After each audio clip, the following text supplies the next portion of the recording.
1 month before the discharge, the world completely collapsed and communication between the base and the outside world was cut off. Not only regular calls, but even emergency communication networks were inactive. Because of this, the troops asked the platoon leader if the unit was still safe at least and how long they could hold out. Fortunately, the unit was located on a high mountain, surrounded by many obstacles, but they were already reaching their limit. Additionally, food supplies were also running out, and in their fight for survival, they made a difficult decision. In situations like these, it is always necessary to maintain proper nutrition and gather as much strength as possible. And the lunch that day had been prepared with a special sauce, a bear stew to boost their courage. While eating, the soldiers debated whether this was truly their only option, as venturing outside seemed like suicide. However, the fact that the food was extremely delicious was what stood out the most. And suddenly, with an unexpected change in personality, Lieutenant Kim dropped everything, saying they needed to leave immediately. Kim shouted that they needed to go out and fight right away, which was the complete opposite of what he had been saying moments earlier. But it wasn't just the lieutenant who changed his behavior, as all the soldiers accepted the command.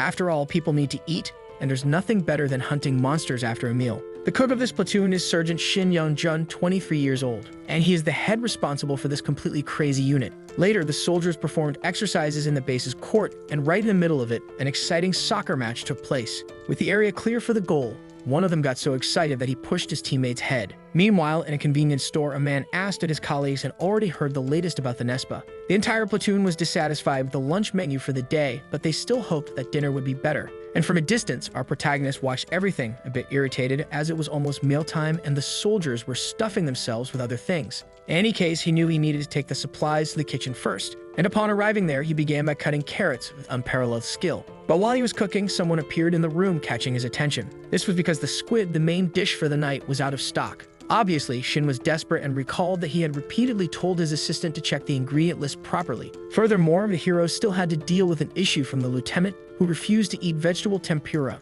which was supposed to be the side dish. Shin was deeply annoyed but decided to let the squid issue slide. Due to the lack of manpower, the boy was already handling additional kitchen duties. And at that moment, they had no squid for dinner, and Shin still had to change the side dish for the lieutenant. Thus, the sergeant shouted for everyone to hear that they would be changing the dinner menu from fried squid to fried pork belly. Fortunately, they had that, so Shin ordered his assistants to start preparing immediately. And since the lieutenant liked noodles with his meals, it was decided they would make a chicken noodle dish for him. Later, the soccer game continued on the outdoor court. But from a spot very close to the court, all that remained of an unlucky soldier was a puddle of blood and a shoe. And his killer was one of the giant monsters that had invaded this world and was now getting closer to the barracks. Back in the kitchen, the previous assistant handed a soda to the surgeon in an attempt to help him relax a little. And since there were only a few days left until discharge, the boy accepted, saying that with so little time left, everything seemed better. Returning to the conversation, the assistant mentioned being envious of those on leave and asked what Shin planned to do once discharged. However, our protagonist still didn't know, though he mentioned he had thought about learning to cook properly to try opening a restaurant. The assistant, on the other hand, was a bit confused because nowadays the culinary industry was a nightmare and cooking had never been the boy's strong suit. In any case, the sergeant found satisfaction being a cook in the army, and he liked it when people said his food was good. Thus, the assistant offered him the opportunity to come to his restaurant later to start teaching him a few things. However, the moment Shin hears this, he spits out all the soda. This is because, first, he doesn't like the boy, and second, he has no interest in Japanese cuisine. In any case, Shin thanks him, but he knows that the culinary industry is even stricter than the military, and he doesn't want to follow orders. Changing the subject, the surgeon asks his assistant to bring a few more packs of salt from the storage room. And to the others, he orders them to hurry up and get everything in order. In his thoughts, the protagonist considers that maybe it wouldn't be so bad to gain some experience at that guy's restaurant. But still, he resigns himself to not going because, for him, the pinnacle of cuisine is Western cuisine. At that moment, a desperate scream changes the surgeon's expression completely. He quickly realizes it's the voice of his assistant, Jae Jun-hyuk, and so our hero rushes to help. However, the moment he opens the door to the storage room, where the sound is coming from, he sees the back of something that looks like a fictional monster. And beneath this monster lies the boy's assistant, with an expression of sheer despair. Just the thought that Jae Jun-hyuk might be dead shocks the surgeon. Moreover, this can't be a wild animal, and Shin still can't believe that such a monster exists. For a moment, the surgeon enters a state of denial, but when he sees the pool of blood, he understands in the harshest way that this isn't a dream but reality. The volume of Jae Jun-hyuk's screams draws the curiosity of the other cooks, but Shin knows he must get everyone out of there first. He tries to warn them, but not understanding the message, one of them enters the storage room. Carelessly, he ends up face to face with the monster, which is already ready for its second snack. When the man sees it, he screams in despair. As the group leader, Shin runs to try to make a difference this time. With great courage, he grabs a kitchen knife from the floor and throws it at the monster. But as expected, the impact does nothing to the beast, merely bouncing off its tough skin. Soon, the knife falls to the floor alongside the rookie, who gives up completely. The monster's attention then shifts entirely to the sergeant, the only one still trying to fight. Shin grows increasingly frustrated because nothing he tries seems to work, and now he has to deal with this enormous monster that in an instant charges with a frenzied attack. Even in the worst-case scenario, the sergeant doesn't give up, and while quickly trying to hide under the table, he questions how such a monster could exist. Fortunately, the monster isn't very intelligent and can't stop its charge, crashing straight into the wall. But this only makes it angrier than before. The cook from earlier shouts at the sergeant, asking what that thing is, but unfortunately, Shin knows as little as he does. Resuming its charge, the monster uses its claws to cut the concrete table in half, leaving the sergeant completely exposed. It wastes no time and goes for the finishing blow to claim its next snack of the day. At that moment, a large kitchen ladle fills with boiling oil, and the cook from earlier manages to throw it all over the monster. Initially, the beast halts its attacks, making the boy think his attack was successful. He fills another ladle and quickly informs the sergeant of the monster's weakness to high temperatures. With great courage, the cook manages to buy a lot of time with this strategy, and Shin realizes that even though the shell is tough, the monster has a weakness. The hero decides he must warn the others as quickly as possible. But suddenly, just as the worker gets distracted, the monster's tail strikes his face with force. As a result, the boy couldn't withstand it and was hurled far away with tremendous force. Shin grows even more terrified than before because now even the rookie has been killed by the monster. With only the hero left alive, the beast turns its attention back to attacking him, this time with a tail strike. As the attack comes, the protagonist defends his head, knowing the situation is entirely out of his control. Sadly, Shin begins to accept his fate of moving on to a better place, just like Junhyuk and the rookie, but suddenly, the monster starts acting strangely. The hero tries to figure out what is happening, but he can't see anything due to the hot oil. However, he notices that the previously tough scales have turned red and cracked. Moreover, the monster's inner flesh is exposed, so Shin thinks it might be possible to fight back. Initially, he will need something to pierce the beast's skin deeply. Thus, he decides to use Junhyuk's favorite knife, which is the only weapon available at the moment. The monster, still distracted, makes Shin realize that trying to run would only create noise. In the end, this was a very precarious situation that required great caution, but the sergeant was beyond caring. So, as the monster rummaged through things, the hero grabbed the knife and jumped toward the beast. With great distress, Shin shouted for the monster to die as he stabbed it, and unbelievably, he hit the beast's neck directly. Shin even managed to sink the knife into the creature's flesh, and with the blood spurting everywhere, he brought the monster down. At that moment, Shin knew that the monster needed to die one way or another, so he had to finish it off quickly. Without hesitation, he started stabbing the monster's skin repeatedly with the knife. The beast howled in pain and filled with rage over the death of his companions. The hero shouted for it to go to hell. After several moments of relentless effort, Shin, unbelievably, managed to kill the monster. Barely believing what he had just done, the sergeant could hardly stand from sheer exhaustion. At that moment, something very strange appeared in front of Shin, resembling a window, congratulating him on his awakening. Additionally, the hero gained several abilities, including large-scale culinary talent. Later, back at the barracks, everything was quieter than usual and no one was seen on the courts. This was because, apparently, there was another monster, and as Shin walked, all he saw were bodies. It seemed everyone had been affected, and the hero struggled to walk through the forest. Despite this, Shin thought he was going crazy and still didn't understand what was happening. After all, the sergeant didn't know what that monster was, let alone the mysterious message from earlier. It was announced that the global event, Faction War, Together for Survival, would soon begin. Additionally, the system recommended that the hero either create or join a faction, as early participants would receive special benefits. Currently, Shin was unaffiliated, and when he saw the message, he thought it resembled a game system. With that, he asked himself who could be playing this joke on him. But at that moment, the global event, Capture the Flag, began. Shin was assigned a mission to capture and expand territory, starting in Region Rock 17. It was also noted that as the faction advanced, extra special benefits would be granted, though Shin still didn't understand everything. At this point, he wasn't in the right mindset for all this talk, as escaping the area remained his priority. Furthermore, the sergeant wanted to find other survivors because having more people increased the chances of survival. For now, Shin only had a knife, but he decided to scout the region even if he didn't find anything.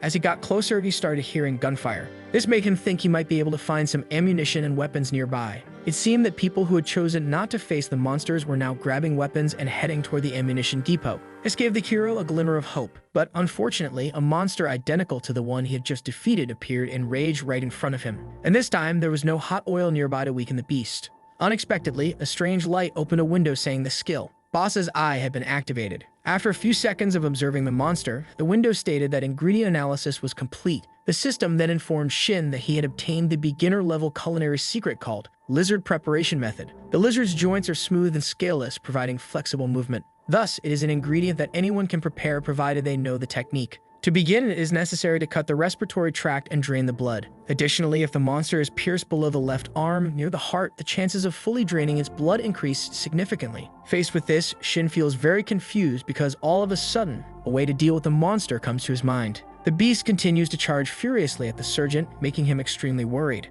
However, Shin now believes he might be able to defend himself if he follows the method from the strange message. And in any case, this is not the time to doubt whether the message is true or not. After a few seconds, the beast lets out a scream unlike anything heard before. Shin unlocked the novice dagger skill, with proficiency increasing when using equipment in the dagger category. The attack was successful, despite the surgeon initially doubting he could penetrate the creature's shell. After following the instructions precisely, the hero managed to kill the monster. With the battle over, Shin emerges covered in blood, overwhelmed by the realization that he narrowly escaped death. If the message hadn't appeared, he would undoubtedly have died right there. Suddenly, a strange sensation, as if something were filling him from within, overtakes him. This feeling comes from the system, which is granting new reward points to the hero. The hero's boss's eye skill ensures that no ingredient is beyond his ability to handle. When an entity is classified as an ingredient through observation, it's possible to learn its preparation method and various recipes. Faced with this, Shin wonders if the system is really considering a monster like this as an edible ingredient. Then a window appears revealing a lizard recipe. It states that lizard meat has a mild, rich flavor but can become tough if overcooked, and the blood odor must be removed. The system continues with the cooking method, but Shin tells it to stop. He shouts, questioning whether the window is insane for suggesting he cook a monster that fed on people. Moreover, the surgeon still has no idea what this awakening is supposed to mean. Suddenly, a soldier appears with a rifle, asking who is there. Quickly, he recognizes the surgeon as Shin, and the hero realizes it is Corporal Kim from the supply unit. The protagonist is relieved to see Kim alive, but the corporal asks what Shin is doing there alone. Kim also wants to know what happened to him, but the surgeon changes the subject, asking how the corporal ended up there. Kim explains that he heard voices coming from this direction, but now their priority is reaching the depot to resupply their weapons. After surveying the surroundings, the two rush toward the storage area. On the way, Kim asks about the other commanders, but Shin regretfully informs him that they were all killed. The corporal feels saddened, but the hero insists on not blaming the defense unit. In the end, they were good people, and Shin was the only one who survived the massacre. Upon arriving at the location, everyone is thrilled to see a survivor, and they head straight for the pantry. Faced with this, Shin notices that the soldiers have fortified the defense around the depot. Everyone looks utterly exhausted, and their uniforms are in a completely deplorable state.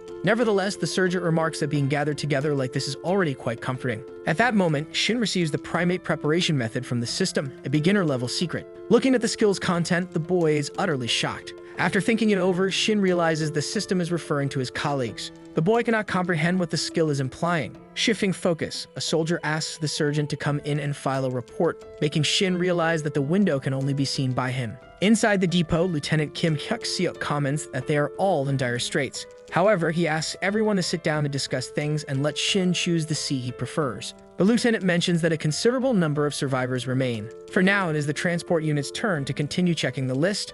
Regarding the lieutenant, the hero considers him a low-ranking, dirty, and greedy officer. Comments like, I can't eat this, or I'll eat something else later were routine for their cook. However, he always came back at the hardest moments, regretful, begging for a dish to be prepared on the spot. Unfortunately, this man is now the commander of the survivor unit. As for the transport team, Seon-ho is present, but their team leader has, unfortunately, passed on to a better place. Upon hearing this news, the lieutenant questions whether it's really true, and the soldiers' expressions say it all. About half of the remaining soldiers were not originally high-ranking, and now it seems that only those still mentally stable have shown up. Currently, the transport unit has 10 active members, and the reconnaissance unit has 7. Meanwhile, the culinary unit has only 1 member, Shin. Approximately 100 people have managed to survive this disaster, which is essentially half of the total. Regardless, the lieutenant asks to take a look at the list and questions Minja about it. Minja explains that before coming, he checked with his superior, and apparently, they've lost contact with the rest of the world. Obviously, the lieutenant becomes desperate, but the reality is that all calls are marked as out of service and all emergency channels are offline.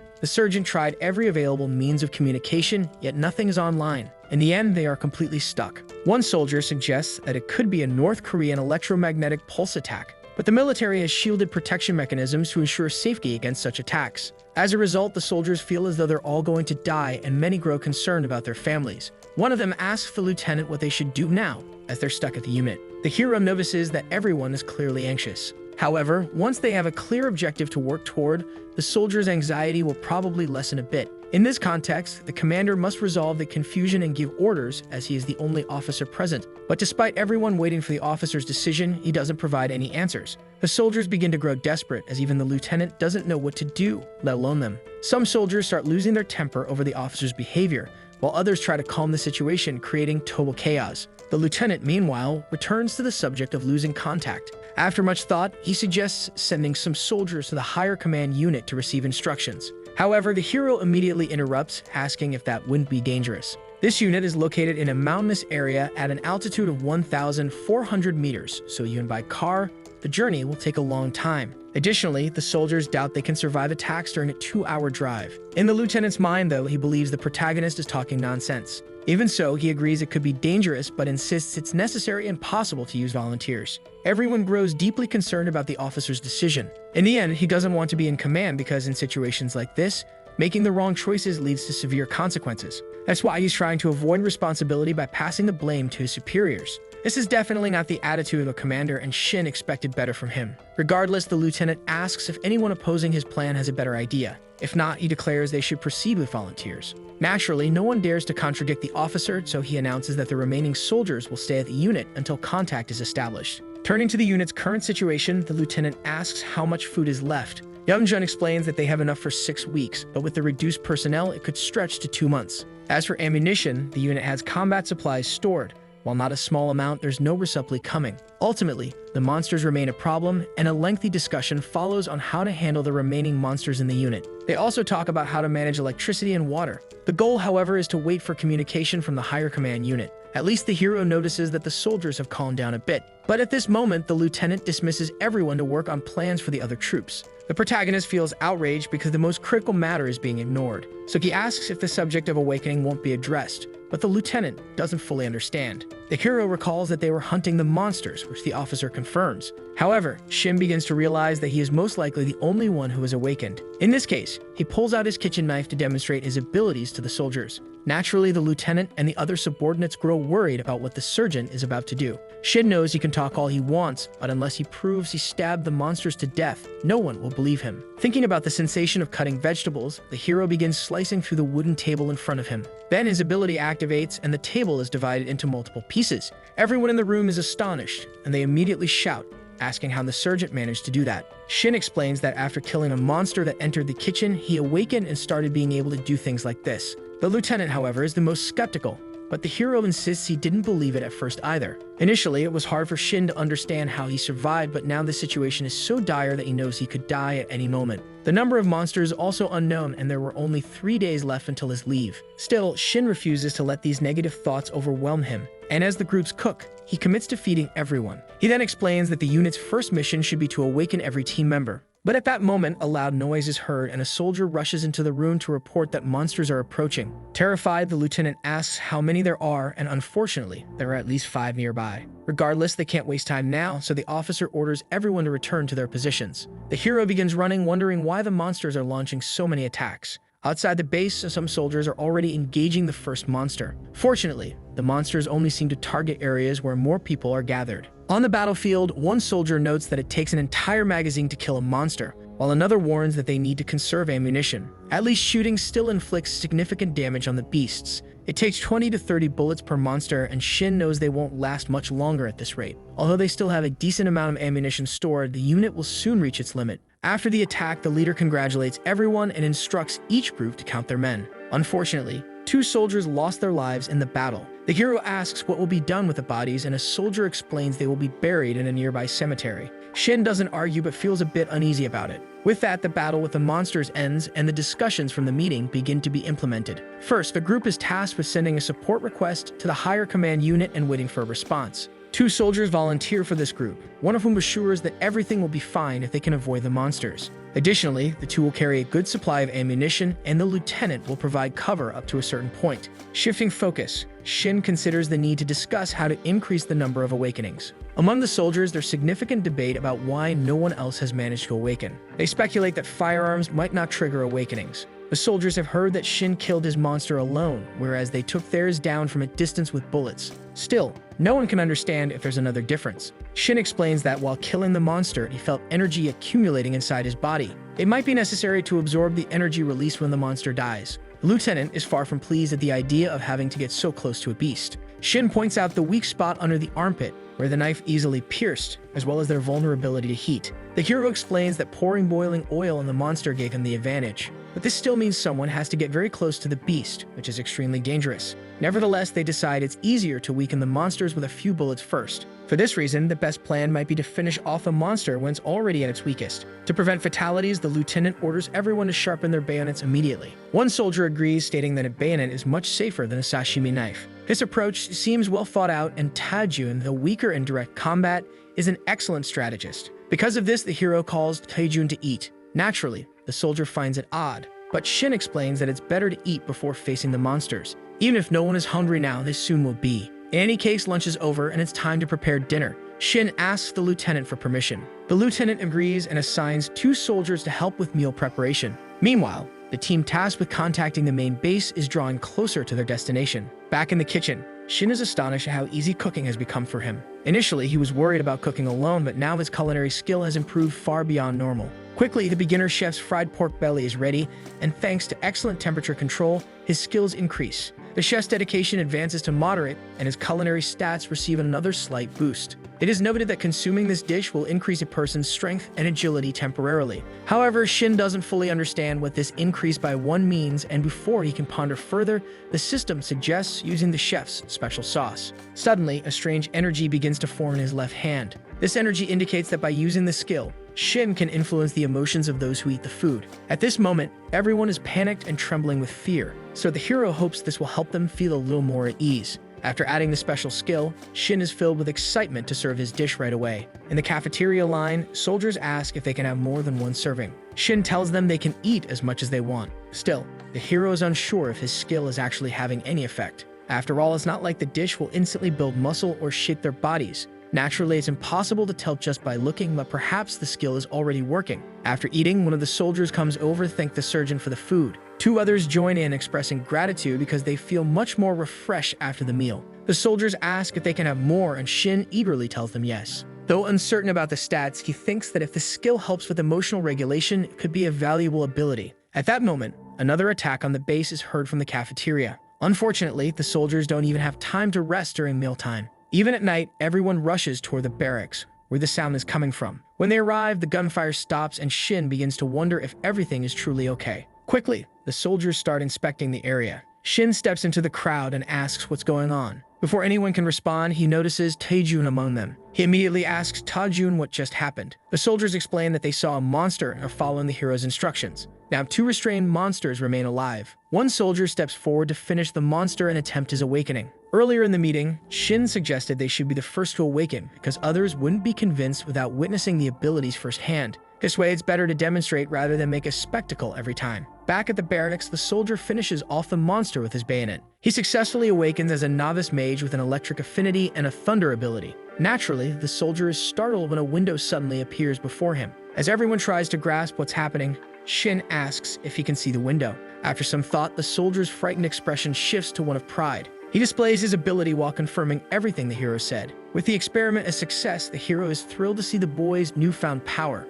Shin finds it incredible, though it seems others aren't easily convinced. The hero asks him about his profession, and Hyung reveals he's a novice mage with beginner electric affinity. He explains that his ability is called Thunder, and Shin is amazed to learn that a mage class exists. This revelation suggests that one's profession is determined by their talents. Hyung's ability gained by killing a monster up close solidifies this understanding, even if not everyone believes it at first. Nonetheless, Taejun is next and will demonstrate to everyone, so Shin advises him to be careful. He also urges everyone to pay close attention to what's about to happen. However, upon arrival, the situation seems far more terrifying. The fact that the monster is still able to move only makes things worse. Anyway, Taejun internally commands the beast to stay still, determined to end it within a minute. At that moment, he places his leg on the monster's chest for leverage. However, this action causes the beast to wake up, and in its last surge of adrenaline, it begins to move again. As it moves, it bites Taejun, leaving everyone extremely worried. Even in its weakened state, the monster manages to bite Taejun's leg with great force. Because of this, the boy starts screaming in pain and anger. Hyung asks Shin if he shouldn't intervene to save him. Another soldier offers to shoot, but Shin firmly denies the help, insisting that Taejun must kill the monster himself. Shin shouts at Taejun, demanding to know why he's standing there frozen. Turning all of his fear into anger, Taejun yells that he won't let the monster live. His eyes fill with a strange energy, and he finishes off the beast. From a distance, everyone is shocked by this, and despite being injured, Taejun manages to survive. As he closes his eyes and reopens them, a system window congratulates him on his awakening as a novice astronomer. Meanwhile, Shin orders a medic to come as quickly as possible. Though they only have a physiotherapist, Shin notes it's better than nothing. In pain, Taejun mentions that he also has a system window, which makes Shin both happy and concerned. As Shin supports him, Taejun remarks that for a monster, its bite wasn't all that strong. In the end, his leg wasn't torn off, so Shin yells for everyone to stay alert and prepare to move once the medic arrives. With that, the commotion ends and both soldiers successfully awaken. Slowly, a force capable of fighting monsters without bullets begins to form within the army. The problem arises when soldiers in the field spread the process of awakening, causing chaos at the ammunition depot. Even so, there are still some higher-ranking officers who refuse to attempt awakening. Hyung, frustrated, yells that he and Taejun were also scared before awakening, and that this fear is natural. But as officers, they should set an example, and Hyung is furious at their cowardice. One soldier admits he can't bring himself to kill a monster up close yet.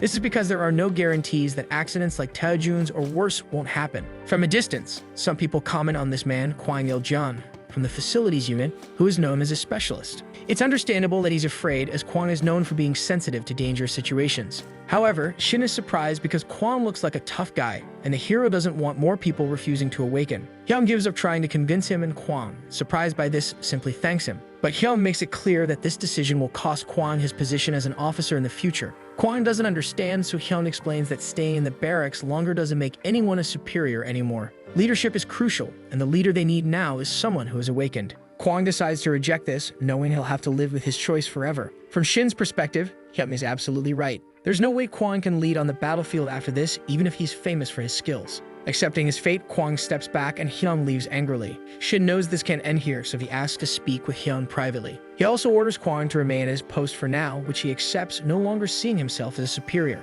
Still irritated, Hyung questions what Shin plans to do, but the hero simply asks him to follow. Later, in a private space, Shin explains that giving up is not an option for the sake of the unit. He acknowledges Hyung's frustration, but insists this can't end like this. Hyung asks what he should do. Shin explains that this isn't just one person's problem, but something that will affect the entire battalion. Many soldiers are likely thinking about awakening right now. Hyung suggests the hesitation might stem from the monsters roaming freely outside. But since some time has passed since the incident, Shin warns that soon some soldiers might start experiencing mental crisis. Hyung, in turn, recalls that they are in the middle of the mountains, and it takes an hour by car to descend, even though they are relatively safe in their groups. This is precisely why the unit hasn't had any deserters yet, but at the same time, people still want to leave to see their families. Naturally, this is a possibility, and if they truly want to survive, the troops need to be strengthened to feel even safer. Given all this, Hyung agrees, but decides to point out that Kwang isn't the only one who is afraid. He knows that if one person manages to escape this, others will also beg for the same privilege.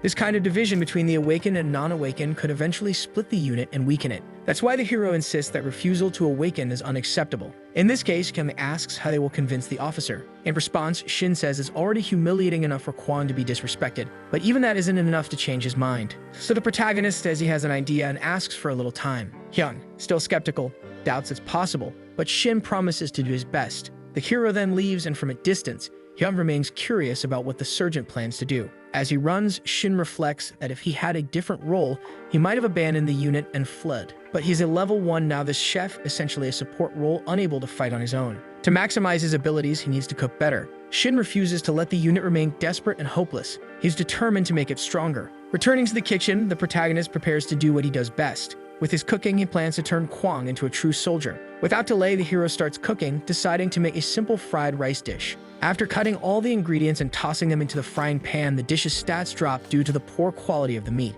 However, the stats increase thanks to the excellent seasoning quality. This dish is tailored for a specific individual, and the system notes that if the target eats it, the effects will be amplified. Finally, the chef's special sauce is added, Shin's ability to influence the emotions of those who eat his food. Confident this will work, Shin later asks someone to call Kwang to the cafeteria. When Kwang arrives, the hero serves him the special meal, leaving the ex-officer confused. To explain, Shin excuses himself by saying Kwang rarely comes to eat, so he decided to do something nice for him. Looking at the beautifully prepared dish, Kwang sees no reason to refuse. This was chicken fried rice with courage-enhancing properties, and Shin was pleased, knowing he had done his best. With each bite, Kwang praises the food, and Shin encourages him to eat as much as he likes. After all, their conversation would only happen once Kwang was completely full. After some time, the former coward apologizes to the surgeon, admitting that he was simply scared. He confesses that he's been this way since childhood and was always told to act like a man. People told him to work out to gain confidence, so he started training and practicing martial arts, but it didn't help. Shin logically understands that Kwang likely struggled with his personality. Continuing his confession, Kwang explains that he always took on extra tasks to avoid being a burden to others. He thought he was lucky because people genuinely recognized his efforts, but he never imagined something like this would happen. Unlike him, however, Kwang acknowledges that Shin fought a monster even after witnessing his comrades being killed. The hero doesn't pretend to be unshaken and admits that he was scared too. However, he knew that if they did nothing, everyone would just become food for the monsters. In Shin's case, he mustered all the courage he had to avenge his comrades. It only lasted for a brief moment, but the hero's survival instinct drove him forward. Moreover, Shin is in his prime and doesn't think it's fair to die like this. The protagonist still dreams of leaving the barracks and opening a restaurant even under these dire circumstances. The boy understands that everything so far has required immense courage on his part, but he wants to survive with everyone, and the veterans feel the same way. With this, Kwang is filled with confidence and shouts that he wants to do what needs to be done as well. Shin, in turn, begins to think the food's effect must have worked because the officer's demeanor seems entirely different. Without hesitation, Kwang, with those same confident eyes, asks to be the next one to finish off a monster. Later, at the barracks, the officer punches the monster in the stomach and shouts for no one to help him. He declares that the opportunity to test his courage has finally come. Naturally, everyone thinks the officer has lost his mind, as the monster isn't even unconscious and Kwang is fighting it barehanded. Kem questions what the protagonist did to make Kwang like this and asks if Shin will stop him. After observing the result of his skill, Shin begins to agree that Kwang might indeed be overly aggressive, but he believes it's better to wait and see than to lose this opportunity. Obviously, Hyung doesn't like this idea at all, but Shin assures him they'll intervene if necessary. After taking quite a beating, the monster retaliates with its sharp claws. However, Kwang isn't fazed at all and intercepts the attack with an elbow strike. The officer shouts his own name with even more confidence and rage. Now all the soldiers are getting excited by Kwang's performance, amazed that he's proving stronger than the monster. Even Hyun, who was against the idea, is now eager to see what kind of ability the big man will awaken. At that moment, a soldier calls Shin's attention to what's happening. Kwang bites the monster's arm and tears off a piece like a wild animal. The atmosphere of excitement among the soldiers quickly shifts to concern. Hyun yells, asking what the officer is doing, but Kwang nonchalantly says he didn't do anything unusual. Shin starts to wonder if he might have used too much special sauce, though he had no idea it would work this well. By this point, Kwang is finishing off the monster, and his brutal fighting style prompts Hyun to declare that the real monster is Kwang. Ignoring everyone's opinions, Kwang grabs a rock and continues his task, leaving everyone in shock. He finishes the monster by driving the rock into its head. As the monster dies, the system's light appears for Kwang, congratulating him on his awakening. For several seconds, everyone is silent, and then Kwang breaks the tension with a hearty laugh. He announces that he can now see the system's blue panel in front of him. The soldiers seize the moment to celebrate with their superior, congratulating him on his awakening. Even Hyun feels relieved and congratulates Kwang despite how much he scared everyone. For the recruits, it was the best unarmed fight they'd ever seen. However, Kwang's expression remains far from friendly for such a warm reception. Despite this, he thanks Sergeant Shin, but Hyun becomes uneasy again around the officer. Faced with all of this, Shin decides he'll be more cautious the next time he cooks. Inevitably, the protagonist is questioned about what he did to make the officer so different from before. Shin replies that he just gave him something to eat and had a conversation, leaving Hyun impressed with his persuasive skills. Still, Shin notes that this is simply how the human heart works. Hyun asks if convincing others will always be this easy. Shin merely smiles, saying that no one can ignore the power of being heard. Of course, Hyun isn't entirely convinced, and Shin himself knows his explanation makes no sense. After all, it all happened because of his skill, which he still couldn't reveal. This time was different from when he demonstrated his strength with a kitchen knife. After seeing Kwang behave so terrifyingly, it makes sense to say he underwent a temporary personality shift. Thus, Shin realizes his skill could be quite dangerous if misused. Changing the subject, the protagonist reflects that having such a gentle man turn into a berserker could be problematic. However, Hyung disagrees, pointing out that right now, everyone's survival is at stake. Regardless, Shin asks his colleague to send all awakened soldiers to the kitchen later so he can prepare a good meal for them. But Hyung questions whether they can afford to do this, given the battalion's limited food supplies. Shin explains that more than half of the remaining provisions consist of preserved emergency rations. Therefore, all perishable items must be consumed promptly before they spoil. Moreover, the surgeon himself is eagerly counting down the days until he can enjoy a proper meal again. However, Shin is genuinely concerned about whether his abilities will be effective with emergency rations, as they require no preparation process. Back at the barracks, one of the beasts is frantically running while being chased. The soldiers are attempting to corner the monster in a section of the base. Although there are exceptions, Shin generally observes that the awakened personnel are performing effectively. However, at this moment, one of the monsters intended as a target for awakening is killed prematurely, prompting an intense argument between Hyung and his unit. This incident slightly alters Shin's earlier perception that everyone was working cohesively. The most pressing issue now is that it is challenging to bring a monster close enough for someone to deliver the final blow. The monsters exhibit significant resilience, often becoming more enraged as they near death. In this context, the awakening process must be executed with precision, and the brigade cannot afford to rush.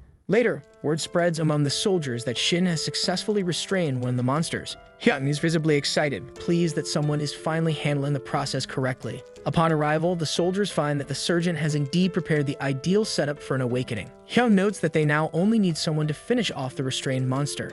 As the next individual on the list for awakening, Mr. Hyuk from the transport unit is summoned. Without hesitation, Hyuk accepts the order from his superior. Hyung asks if Hyuk feels confident and advises him to target the monster's armpit for a clean kill. Having trained extensively for this moment, Hyuk delivers a single decisive blow that kills the beast instantly. At that moment, the familiar blue system panel appears before him, and he excitedly announces that he is awakened as a sharpshooter. This brings the number of awakened soldiers to 5, prompting Shin to inquire if Hyuk's class is similar to that of a sniper. At this juncture, several other system windows appear, causing Hyuk visible concern. He promptly informs the surgeon about the messages and mentions a strange phrase he just encountered. The phrase pertains to the formation of a faction, which has now appeared to all the awakened individuals. With 5 being a minimum required to form a group, the hero has now established the first faction in Region Rock 17. However, Shin admits he still does not fully understand the implications of these messages. When Hyuk achieved his awakening, the same system notification was sent to all players. Additionally, a congratulatory achievement appeared, commending them for forming a faction faster than most. Due to securing 3rd place, they were awarded a bonus of 10 growth elixirs.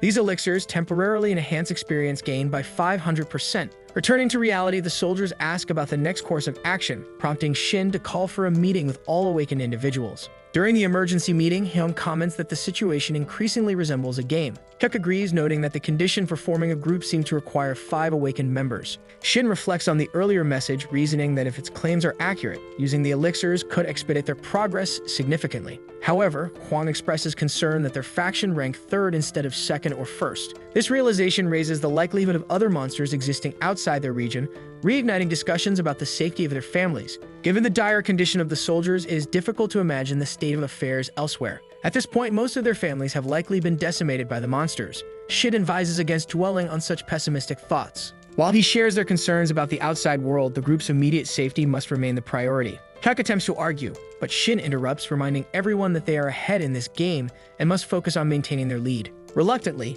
Hyung agrees with the hero, acknowledging that survival is paramount if they hope to eventually locate and rescue their families. Nevertheless, Kwon points out that although 100 soldiers have survived, the faction itself comprises only 5 members. This makes the soldiers think that only the awakened matter, and Shin reflects that the boy isn't wrong. Now that the world has changed so suddenly, if someone isn't awakened, they barely count as a human being. By the way, Hyung recalls that Hyuk gained the sharpshooter class and comments that it must have been granted due to the boy's innate skills. Regarding the class trait, he explains that both accuracy and firing power are enhanced during the shot. Hyung is impressed but also concerned about what will happen when they run out of ammunition. However, Hyuk smiles, telling the officer not to worry about that. After all, if a regular soldier needs 10 shots to kill a beast, he only needs 2. Hearing this, Shin feels quite happy because with this skill, they'll be able to defeat monsters much more efficiently. Now Hyuk is tasked with mastering monster control, and unfortunately, this is the only piece of good news. Shin feels relieved that the unit can relax a little more than usual. But there's still no time to sit back and despair because survival requires progress.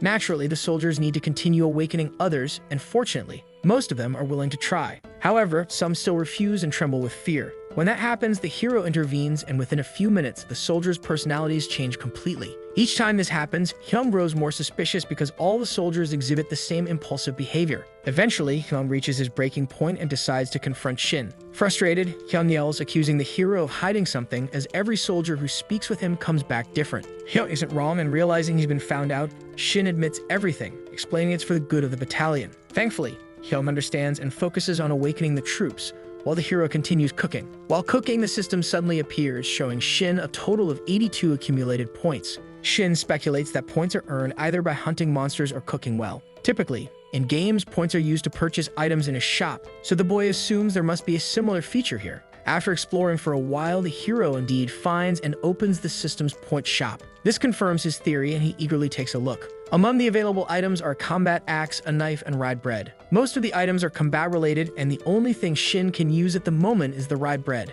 Additionally, there are potions that increase specific stats, but they are very expensive. Thus, the protagonist decides to revisit the shop later, as these potions seem important. At this moment, the hero is using the chef's special sauce, boss's eye, and novice dagger proficiency. The last skill allows him to naturally master combat stances using a dagger, and training with Kwang has left him quite satisfied. So far, Shin hasn't tried fighting with fists or swords, but at least he's skilled with a kitchen knife. Still, he wonders how powerful a master-level skill would be if his is only at the novice level. Additionally, the hero accidentally acquired beginner flame affinity after touching a hot pan. Now he can hold flames in his hand for 3 or 4 seconds, with potential for improvement through practice. Last but not least, there's his beginner culinary proficiency. In a conversation with Hyun, Shin explained that the meals had an energizing taste and that his stats had increased. Although no one else seemed to notice, this likely happened because regular soldiers don't yet have a status window. Moreover, the effects of the meals don't appear as system messages. If the system commented on the meal's effects, it would immediately expose the one responsible.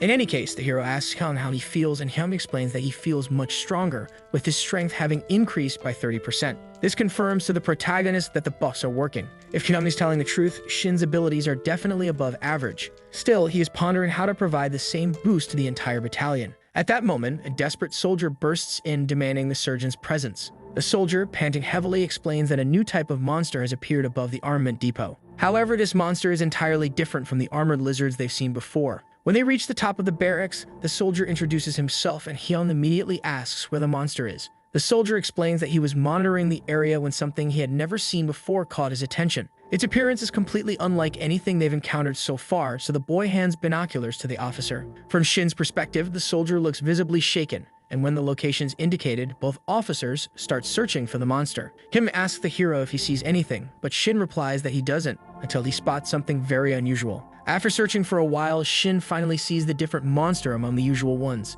As soon as their eyes meet, Shin becomes worried because the beast is heading straight for the barracks. This beast is said to be as tall as 3 meters and is accompanied by others, potentially serving as their leader. The hero agrees that the situation is odd because lizards typically attack in groups of no more than 2. It's clear this larger one came from elsewhere, and with 20 smaller ones alongside it, the danger is immense. Kung states that they'll need a lot of bullets, but that's definitely not the biggest concern. The battalion is outnumbered, but they know the monster's weaknesses. Still, something feels very wrong about this situation. Getting to the point, the hero asks when the beast appeared, and the soldier explains it was earlier that morning. So far, the beast's behavior hasn't been abnormal. It has remained near the perimeter. Hyun suggests that the monsters might be scared, and Shin struggles to understand why they haven't attacked despite their large numbers. After some thought, the hero concludes that the monsters must be waiting for an opening. Shin explains that the monsters know a regular net won't work, which is why they're stationed around the base. This revelation leaves the 2 awakened soldiers quite alarmed, and Huck asks if these beasts are truly intelligent. The hero recalls that wolves are already very intelligent, and these bipedal beasts are likely even smarter. Kwang agrees with Shin and suggests attacking first, which obviously shocks everyone. But Shin quickly dismisses the idea, pointing out that their advantage lies in staying inside the base. In fact, they can't afford to leave. The priority is to monitor the monster's movements and formulate a strategy. With this, Kwang says he'll inform the company commander, and Shin asks him to tell the men to stay vigilant. Once the news spreads, the troops will be fearful, and that fear of an unknown enemy needs to be calmed. Shin returns to the kitchen to add his chef's special sauce to the meals. While eating, 2 soldiers express relief, noting that at least their unit is in a safer location with better chances of survival. The hero finishes preparing a few special dishes, including kimchi octopus. One soldier comments that the situation was scary at first, but now that he's accustomed to it, he feels more relaxed. In addition to the octopus dish, Shin also prepares pork with vegetables. Returning to the earlier soldier, he mentions his worry about his family, but believes that since he survived, they might have too. Somehow, the soldier's morale remains high, ensuring the defense doesn't falter. The total number of awakened individuals is now about 20, nearly half the entire battalion. Later, the hero remarks that nothing has changed yet, and the earlier soldier confirms that the beast hasn't left the perimeter. However, the number of monsters has now doubled compared to when they were first spotted. The soldier expresses concern that the numbers might keep increasing, but Shin reminds him that the number of awakened soldiers has also grown. Among the 23 are elite sharpshooters capable of hitting precise targets even from afar despite their subpar rifles. Shin believes that if they counterattack, they won't lose, and as they continue creating awakened individuals, things will only get easier. At the depot, the hero realizes they'll have to start using the emergency rations next week, and that at least half the people will be awakened by then. At this moment, the troops would be running in panic if not for the buffs from the meals. Shin begins jotting down some items he needs for the depot. Suddenly, he hears a noise and the lights in the hall go out due to a power failure. Naturally, the hero is alarmed because the maintenance team assured him the generators were functioning properly. He immediately wonders if this outage has affected the entire base. Quickly, Shin suspects that this might be a planned move by the monsters. If that's the case, they're in serious trouble. Wasting no time, the protagonist rushes out, knowing the base is now in grave danger. Initially, Shin thought a sharpshooter could handle the situation, but everything changes when there's no line of sight. Without the power generator, the sharpshooters become completely ineffective. In another area of the base, the lieutenant orders everyone to their positions and the sharpshooters to the roof. The rest of the awakened are instructed to focus on their designated tasks. A soldier reports that all troops are gathered at the ammunition depot, so the lieutenant orders the entrance sealed. The gates are quickly closed and locked. At this moment, they're nearly finished positioning the soldiers, and thankfully, they still have some flares. Shin emphasizes that the monsters aren't infinite, but they need to end the battle quickly. Shifting focus, Shin asks about the awakened individuals, and Hyun explains that he has positioned them around the sharpshooters. The mages are divided into offensive and defensive roles, while the warriors take protective positions. Additionally, everyone's morale is strong, thanks to the buffs from Shin's meals. Hyun asks for the protagonist's plans to stay, and Shin brandishes his knife. Naturally, Hyun questions this decision to go to the front lines, but Shin reminds him that he was the first awakened. Besides, the officer can't stop the protagonist from doing what he feels is necessary. At that moment, a strong gust of wind starts, accompanied by trembling ground. Looking closely, everyone notices the monsters approaching the base. As the flares illuminate the area, all the soldiers prepare for battle, and the lieutenant grows terrified as he looks through his binoculars. The horde of monsters is drawing dangerously close to the base. Huck urges the captain to give the order, and the lieutenant commands all troops to open fire on the beasts. Dozens, if not hundreds, of shots are fired. While some monsters are taken down, others continue advancing. The meals prepared by the hero are working as intended, but when the flares stop working, they'll be in serious trouble. Amid the chaos, the chief monster appears. Being the most dangerous of them all, the sharpshooters shift their focus to it. Assistants quickly deliver more ammunition to the awakened soldiers, and Huck declares he'll take it down. At that moment, the protagonist accidentally activates his boss's eye ability. The system informs him that the lizard chief is the rarest and strongest of the pack, with no other monster daring to challenge its decisions. The chief is also incredibly fast, dodging every bullet fired at it. Shin realizes they aren't the same species after all. However, to Shin, it doesn't matter how strong the chief is, it's foolish for it to be on the front lines as a commander. This behavior only makes it a giant target for the awakened soldiers. But with an ear-splitting roar, the beast begins influencing the other monsters. The roar reaches the base, causing severe discomfort to the troops. The system informs them that the soldiers have been exposed to a powerful war cry. As a result, the strength, speed, and health of all the lizards temporarily increase. Additionally, all lizards gain bullet resistance. In contrast, all nearby non-lizard creatures are afflicted with confusion and disorientation. Hyun, terrified, asks Shin what's happening. Realizing the state of the troops, Shin understands they are in serious danger. Soldiers quickly report to the lieutenant, who is stunned by the existence of such a devastating ability. Without time to think, some of the normal monsters start advancing much more aggressively. Kek remains on the roof, clutching his head in pain, confirming that the effects are exactly as described by the system. At this point, the defenses are collapsing, prompting Kek to yell at his comrades, demanding to know what they're doing. With a desperate shout, Kek orders everyone to regroup and keep shooting. Amid all the chaos, the hero is at the front lines helping to subdue the monsters. In his mind, Shin realizes the rate of fire has dropped significantly, likely due to the debuff from the chief monster. Bullets are no longer effective, so all remaining ammunition is distributed to the awakened soldiers. Kam questions why the monster didn't use this ability earlier. Shin recalls that the system message mentioned the effect was temporary, meaning the chief waited for the right moment. In the end, this beast was capable not only of intelligent thought, but also of devising a plan. Regardless, Shin tells Hyun to gather all the awakened soldiers. For Shin, attacking from a distance no longer makes sense. everyone needs to prepare for close combat. After explaining his plan, each awakened soldier is handed a special treat. Since no one understands yet, the hero decides to reveal the full truth. It's likely some of them have already guessed, but Shin's abilities can enhance those of others. He reminds them that everyone has experienced eating something he prepared before their awakening. That's why the food now not only tastes better, but also provides special effects to those who consume it. Shin explains he didn't know what the monsters would do, so he prepared treats with specific buffs for each individual. He reassures everyone that if they follow their training, the unit has a chance to succeed. This way, the soldiers can secure the base and ensure the group's survival. At this point, the entire battalion has been reinforced, and Kwang is tasked with handling the chief monster. After eating his high-quality treat, Kwang doesn't hesitate for a moment to accept the responsibility. Back on the rooftop, Kuk again questions what everyone is doing, stating he can no longer hold off the advancing monsters. Meanwhile, on the ground level of the barracks, the awakened soldiers are gearing up for the beast's charge. The increased attack effect takes hold as all the monsters leap over the unit's barricades.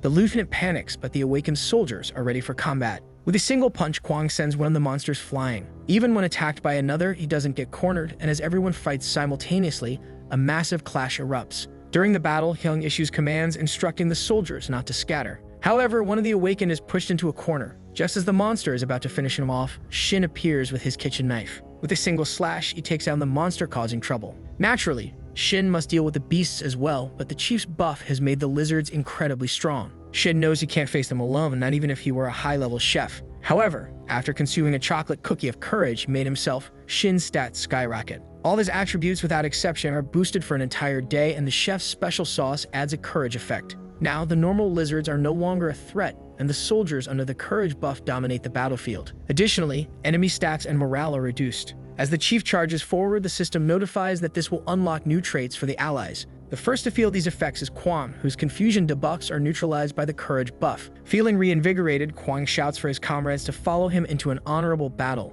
The monsters swarm toward the entrance, and all troops converge on the gate. Kwang leads the charge, fearlessly rushing toward the chief monster. When they meet, their powerful punches collide. From afar, Hyung laughs, exclaiming how incredible this feels. He asks Shin what he did to boost their stats so significantly. But Shin has no time to talk as he's busy taking down monsters. Nevertheless, Hyung declares that with these buffs, they've already surpassed the enemy and victory is only a matter of time. Shin, however, warns everyone not to let their guard down just yet. They need to hold off the lizards while Kwang takes down the leader. With this, the hero orders Hyung to provide long-range support. The two charge into battle. Another awakened soldier uses a shield ability for defense, while the sharpshooters continue firing. Hyung unleashes a thunder spear ability to attack, and the hero wields his kitchen cleaver. However, Shin quickly remembers Kwang, who is still alone in a direct confrontation with the chief. Although his strikes are effective, the monster's resilience far exceeds that of the others. Because of this, the beast wraps its tail around the officer's neck and throws him far away. As it moves to finish him off, an awakened soldier appears to help. Soon after, another awakened joins in, and together they manage to bring the beast down with a daring maneuver.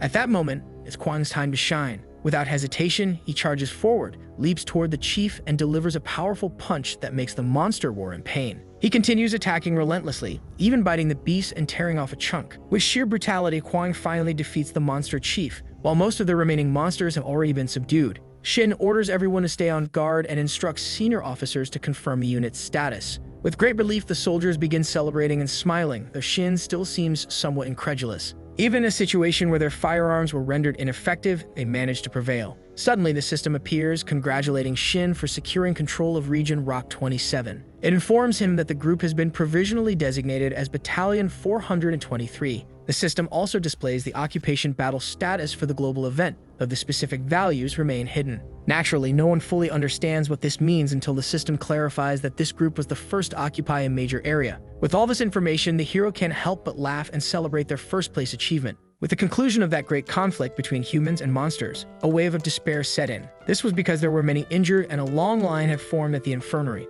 Amidst the commotion, the most severely wounded were placed on stretchers, and Mr. Park was tasked with bringing in patients. After the battle, the busiest individuals were the awakened soldiers with healing powers. Fortunately, the healers and regular medics managed to handle the situation. After an awakened soldier used their healing abilities, the soldier's pain disappeared. Hyun, feeling relieved, commented that the situation was stabilizing and that things were finally calming down. The hero thanked Hyun for his hard work, but the officer emphasized that the credit belonged to Kwang and Soo-hyuk. At this moment, both of them were completely exhausted and unconscious on stretchers. The protagonist then inquired about the battalion commander, but Hyung admitted he didn't know where he was either. This was expected by Shin, though he still found it disappointing. Later, Shin asked how far they could protect the area, and Hyung responded that it extended to the mountain range. Hyung explained this because the system indicated they had taken control of the ridge. Currently, the soldiers were stationed at the highest peak of the range with only the lizards as opposing forces. However, the officer wondered if this was related to occupying the most iconic location. If Hyung's assumption was correct, the soldiers had defended the mountains against the lizards and were recognized as occupants.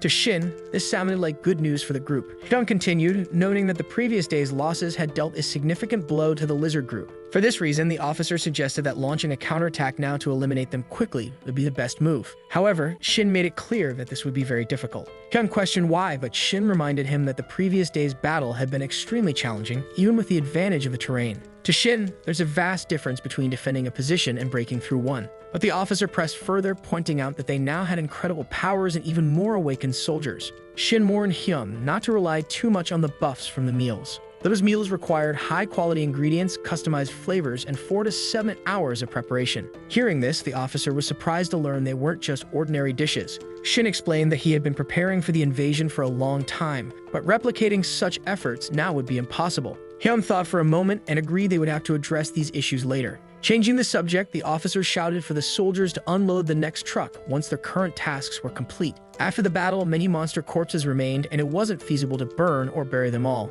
Shin asked Hyung if he had reviewed the system's benefits. Shin had analyzed all the options but still didn't know which one to choose. Hyung smiled and told Shin to pick any option. Though seemingly important, no one had any information about the benefits yet. Hyung added that both he and the others would feel more confident if the hero made the first choice. With the commander absent, Shin realized they couldn't rely on him for guidance. The hero decided to select the Bamana Mobile Fortress. Hyung questioned the choice and Shin explained that the name suggested its purpose. Shin believed the benefit might provide something like a war tank. Even though they didn't need it now, it would be essential later when the group inevitably ran out of food. Though unsure of its exact nature, Shin was confident it would help. Convinced by this explanation, Hyung decided to make the same choice. Shin selected the Bamana Mobile Fortress benefit and activated the power of summoning. Surrounded by a golden aura, Shin attempted to summon the mobile fortress. However, after waiting a moment, the system informed them there wasn't enough space at the current location for the summoning. Hyung was shocked, and Shin suggested it was likely due to the number of bodies on the ground. The two decided to move to a more open area to test the new power. Before leaving, Hyung ordered the soldiers to finish the remaining tasks. As they walked to the location, all Shin could think about was how large the fortress might be. By evening, they still hadn't found a place with enough space to summon the fortress. Naturally, Shin felt frustrated at not being able to test his power, but at least he gained some experience. The system mentioned that the hero earns 1 experience point every time someone eats an enhanced dish. Given this, Shin thought things seemed to be going very well. He was getting stronger and the troops' awakening process was progressing steadily. At that moment, someone knocked on his door, and upon opening it, Shin saw that it was Lieutenant Kim. Shin quickly stood up to greet the lieutenant, showing the proper respect for the chain of command. After acknowledging that he was resting, Kim smiled warmly at the hero. Without wasting time, the lieutenant approached and praised Shin for his excellent work. Kim continued showering the hero with compliments, but Shin felt it was unnecessary, especially coming from someone who avoided critical moments but always spoke well when it suited him. Returning to his flattery, Kim thanked God that everyone was safe but admitted there was no good news yet. Shin asked what happened to the 2 soldiers sent to the higher command units.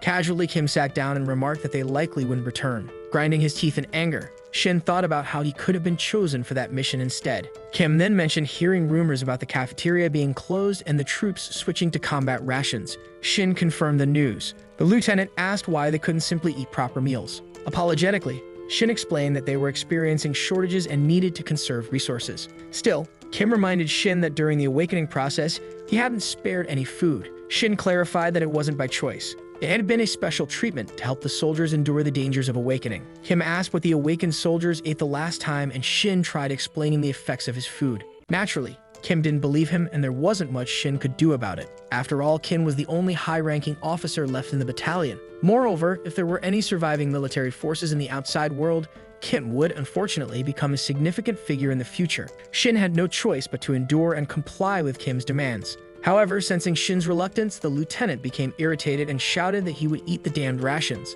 Despite his frustration, Kim begrudgingly let the matter drop, acknowledging the battalion's dire situation. He left the room, slamming the door loudly on his way out. Even though Shin had never smoked before, the stress of the situation made him consider lighting a cigarette. Since the soldiers had secured the mountain territory, monster attacks had been reduced by more than half. In the hospital, Shin recounted everything that had happened to Hyuk, who had been injured during his awakening. Though Hyuk had heard the story before, he thanked Shin for doing the hard work, but Shin reminded him that everyone had contributed. Changing the subject, Shin asked if there was any treatment for Hyuk's injured leg, but Hyuk said it was too late. Despite his injury, Hyuk was in good health, though walking remained a challenge. This didn't stop Shin from feeling guilty about what happened. He thought that if he hadn't pushed Hyuk to awaken, things might have turned out differently. Noticing Shin's guilt, Hyuk reassured him that he held no resentment. If they hadn't pursued awakening so relentlessly, they would have been devoured by the monsters, and his injury was just part of the process. To the soldiers, Shin was the reason they were still standing, and Hyuk urged him not to shoulder all the guilt alone. The heartfelt speech moved Shin, and Hyuk invited him to step outside for some fresh air.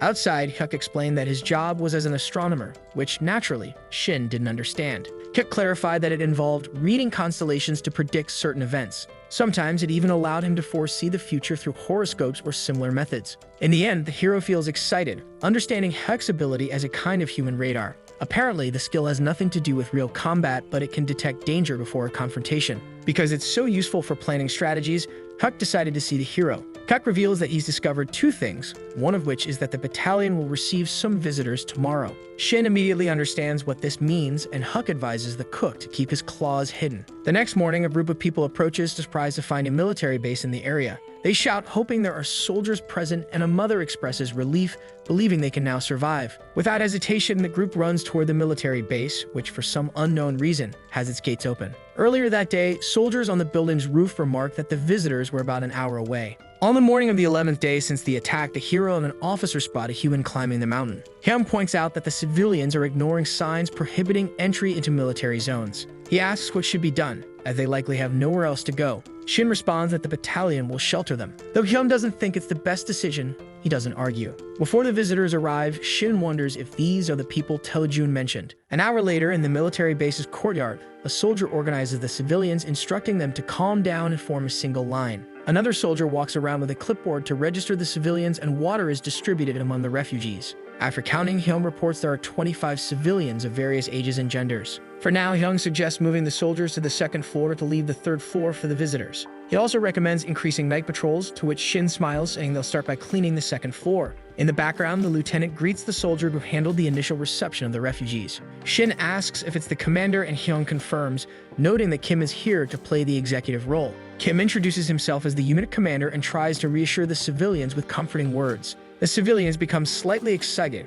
having assumed the base only had ordinary soldiers. Changing the subject, the civilians ask about the troops' situation and whether there's any food available. Kim shouts back that everything will be arranged as soon as the paperwork is completed. He orders the nearest soldier to handle it quickly. Hyun pulls Shin aside for a conversation. During introductions, Kim explains that the two are the highest-ranking officers after him and second in command. Without delay, Kim asks if there's enough room in the quarters for everyone. Hyun confirms there is. Kim then assigns Hyun to guide the civilians and oversee arrangements. He also mentions speaking with Hyun later and requests that any problems be reported immediately. For the hero, with everyone starving, he's asked to add 25 extra portions to the meals. Though it's a stretch, neither of them can refuse. Increasing the meal count by a quarter is bound to strain resources. For the civilians, however, they now feel safe, crediting the lieutenant's management. Hyun grows irritated by Kim's smug smile, but Shin calms him, reminding him that they have no choice but to comply. When the soldiers tried to lead, no one listened. Now that Kim is in the base, everyone follows him, showing how much the refugees respect ranks.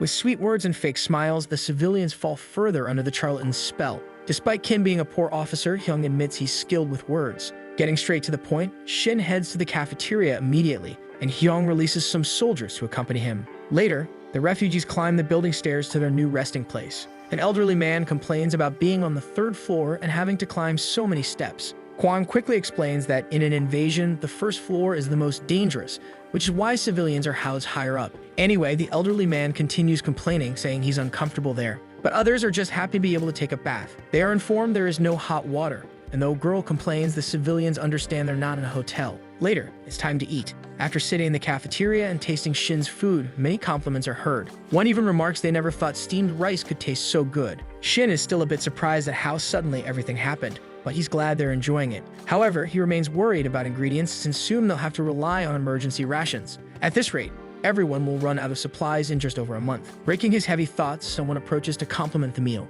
Shin thanks them, but the blonde doesn't miss the opportunity to comment on the hero's talent and ask what he does for a living. The question feels odd to ask a soldier. Shin is about to say chef, but he holds back and claims to be a university student. The three thank him and leave, leaving Shin reflecting on the unexpected question about his occupation. Currently, jobs aren't what they used to be. They become much more exclusive. These professions appear in the status window, visible only to the awakened. If others had been asked, they would have likely responded with warrior or healer. Shin wonders if this is what Taejun was referring to earlier. While walking through the building, Hyung seems displeased, now burdened with not only dealing with monsters, but also caring for survivors. Outside the building, the soldier asks how things ended up in such chaos, while another laments not even being able to rest. The first soldier declares he can't take it anymore, and one mentions that the lieutenant has only made things worse. One soldier says he'd prefer the surgeons in charge, as they've proven far more competent than Kim. The others agree, as a sense of camaraderie has already formed among them. Hyum overhears this conversation in the background. Later, soldiers personally voice their opinions about the lieutenant to the sergeant, recalling Kim's cowardice.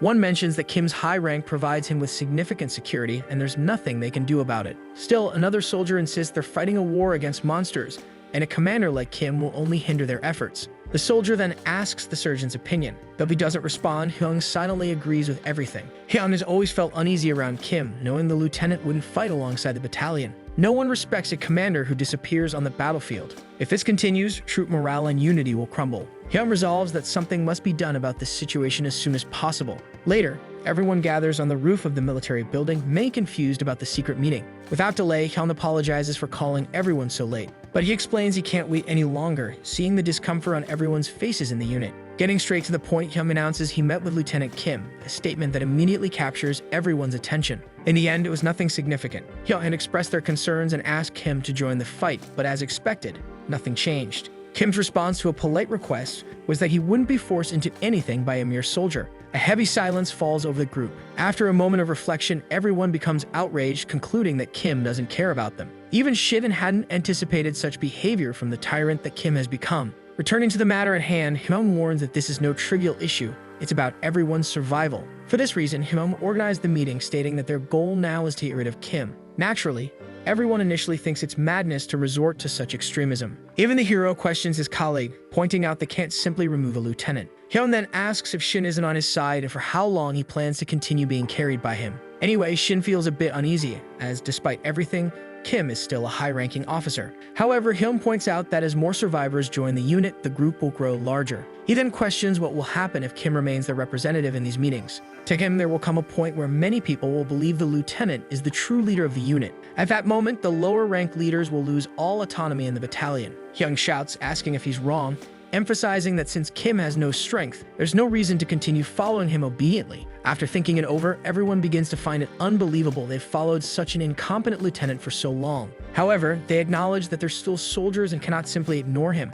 as Kim once fulfilled his role before the crisis. Kwang, on the other hand, finds the idea too dangerous, stating that internal betrayal is a form of modern warfare. Hyun agrees and warns that this is precisely why they need to execute the plan quickly. Excluding Kim, the highest ranks in the battalion, aside from the surgeons, will go to Park Taejun and Shin Young-jun. Even regular soldiers will be allowed to act on commands in the absence of officers. To Hyun, this won't be a problem, as Shin will leave battalion. In reality, the reason Hyun called this meeting was to address Kim's detrimental influence on the unit. However, many soldiers are reluctant to accept a cook as their commander, prompting Shin to remind them he's the one feeding them and providing the buffs. Regardless, Hyun's second suggestion takes precedence because Shin's leadership is already a fact. For anyone with objections, Hyun yells for them to speak up, but Shin can sense the soldiers' skepticism. In that moment, the troops begin to recall how the hero has always looked out for them, comforting them with good food. After reflecting, the soldiers realize they can rely on him, knowing Shin's buffs helped them win the recent invasion. With that, Hyun asks if there are any further objections, though Shin remains worried. When no one speaks up, Hyun officially appoints Shin as the new commander. Although Shin disagrees with this, Hyun insists he accept the role. Upon the appointment, the system appears, stating that all conditions have been met. With over 30 players and a recognized leader, a clan has been formed. As the first in the small region and the second in the larger region, the group is awarded a token as a reward.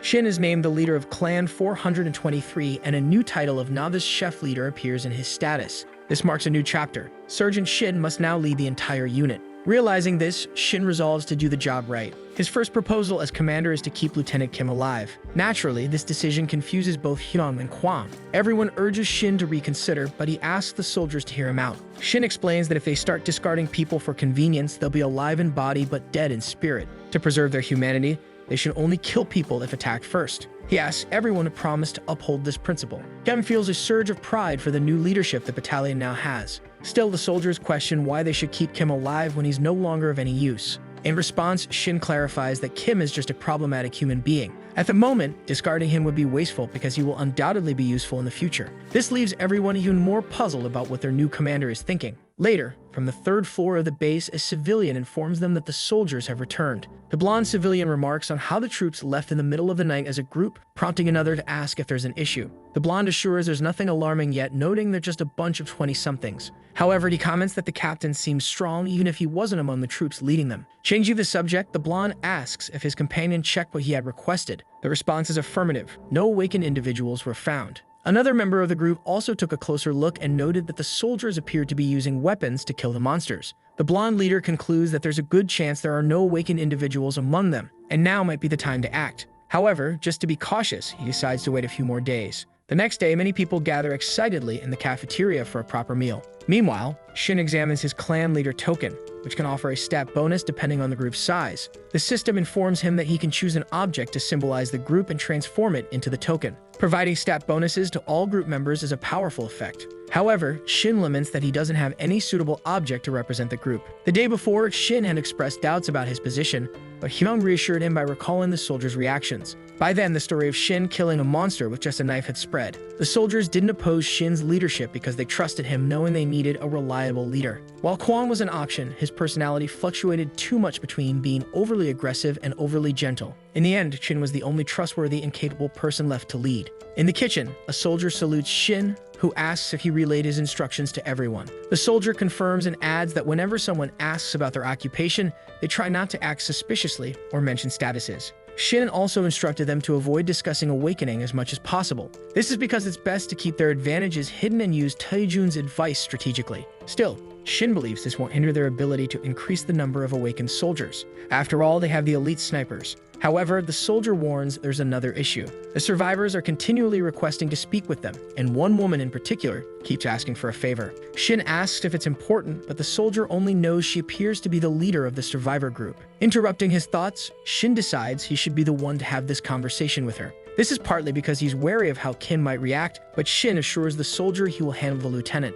Thus, Shin tells the soldier not to worry because he already has a plan. First, he decides to address the favor and requests 3 representatives from the survivor group. He specifies that the meeting will take place after dinner and that no information should be leaked. Later, Shin prepares a delicious pasta dish and begins organizing the area. Outside, some soldiers notice the commander entering the basement. Confused, one soldier asks why, and another explains there's a room beneath the dining hall. The space was originally built to supply hot water and electricity to the dining hall, housing a boiler and a generator. The soldier speculates that the room is being used for something else now, certainly not as storage. In the basement, Shin reflects on Min-jae's idea to use the space as a prison, noting how perfect it is for a cell. Without delay, he delivers the meal to the room's sole prisoner. The prisoner, upon noticing Shin, looks confused and surprised. This is because the man locked up is none other than Lieutenant Kim, and his cell warden is his former cook. The day before, the soldiers had set their plan into motion. With a sudden entrance into the commander's room, Hyun activated his electricity-based powers. This left the lieutenant unconscious, with no chance to defend himself. Back in the present, Kim appears remorseful and says he'll apologize to all the soldiers he offended. Shin, puzzled, asks what he means, and Kim explains that he recently spilled coffee on a radar and blamed the guard. Kim admits he made a mistake during the inspection, but knows that's not the reason for his imprisonment. Shin understands how frustrating it must be for Kim to be locked in a cell with nothing to do and no clear explanation for his confinement. At that moment, Kim begins to vent about other mistakes he remembers making. Now aware of his mistakes, Kim asks Shin for help, but the hero explained that he had tried convincing the soldiers, but they were all still too resentful. Understanding his situation, Kim began to accept his fate. At the moment, the lieutenant found himself in a hopeless situation, recalling more and more instances of officers who had died under his command. However, Shin reassured him, promising to continue trying to convince the others while also bringing him good meals. Moved by such kindness, Kim felt a twinge of guilt for accepting so much. Yet, as the hero had gone out of his way to bring him his favorite dish, Kim simply expressed his gratitude. Upon taking his first bite, he entered a state of uncontrollable delight due to the incredible flavor.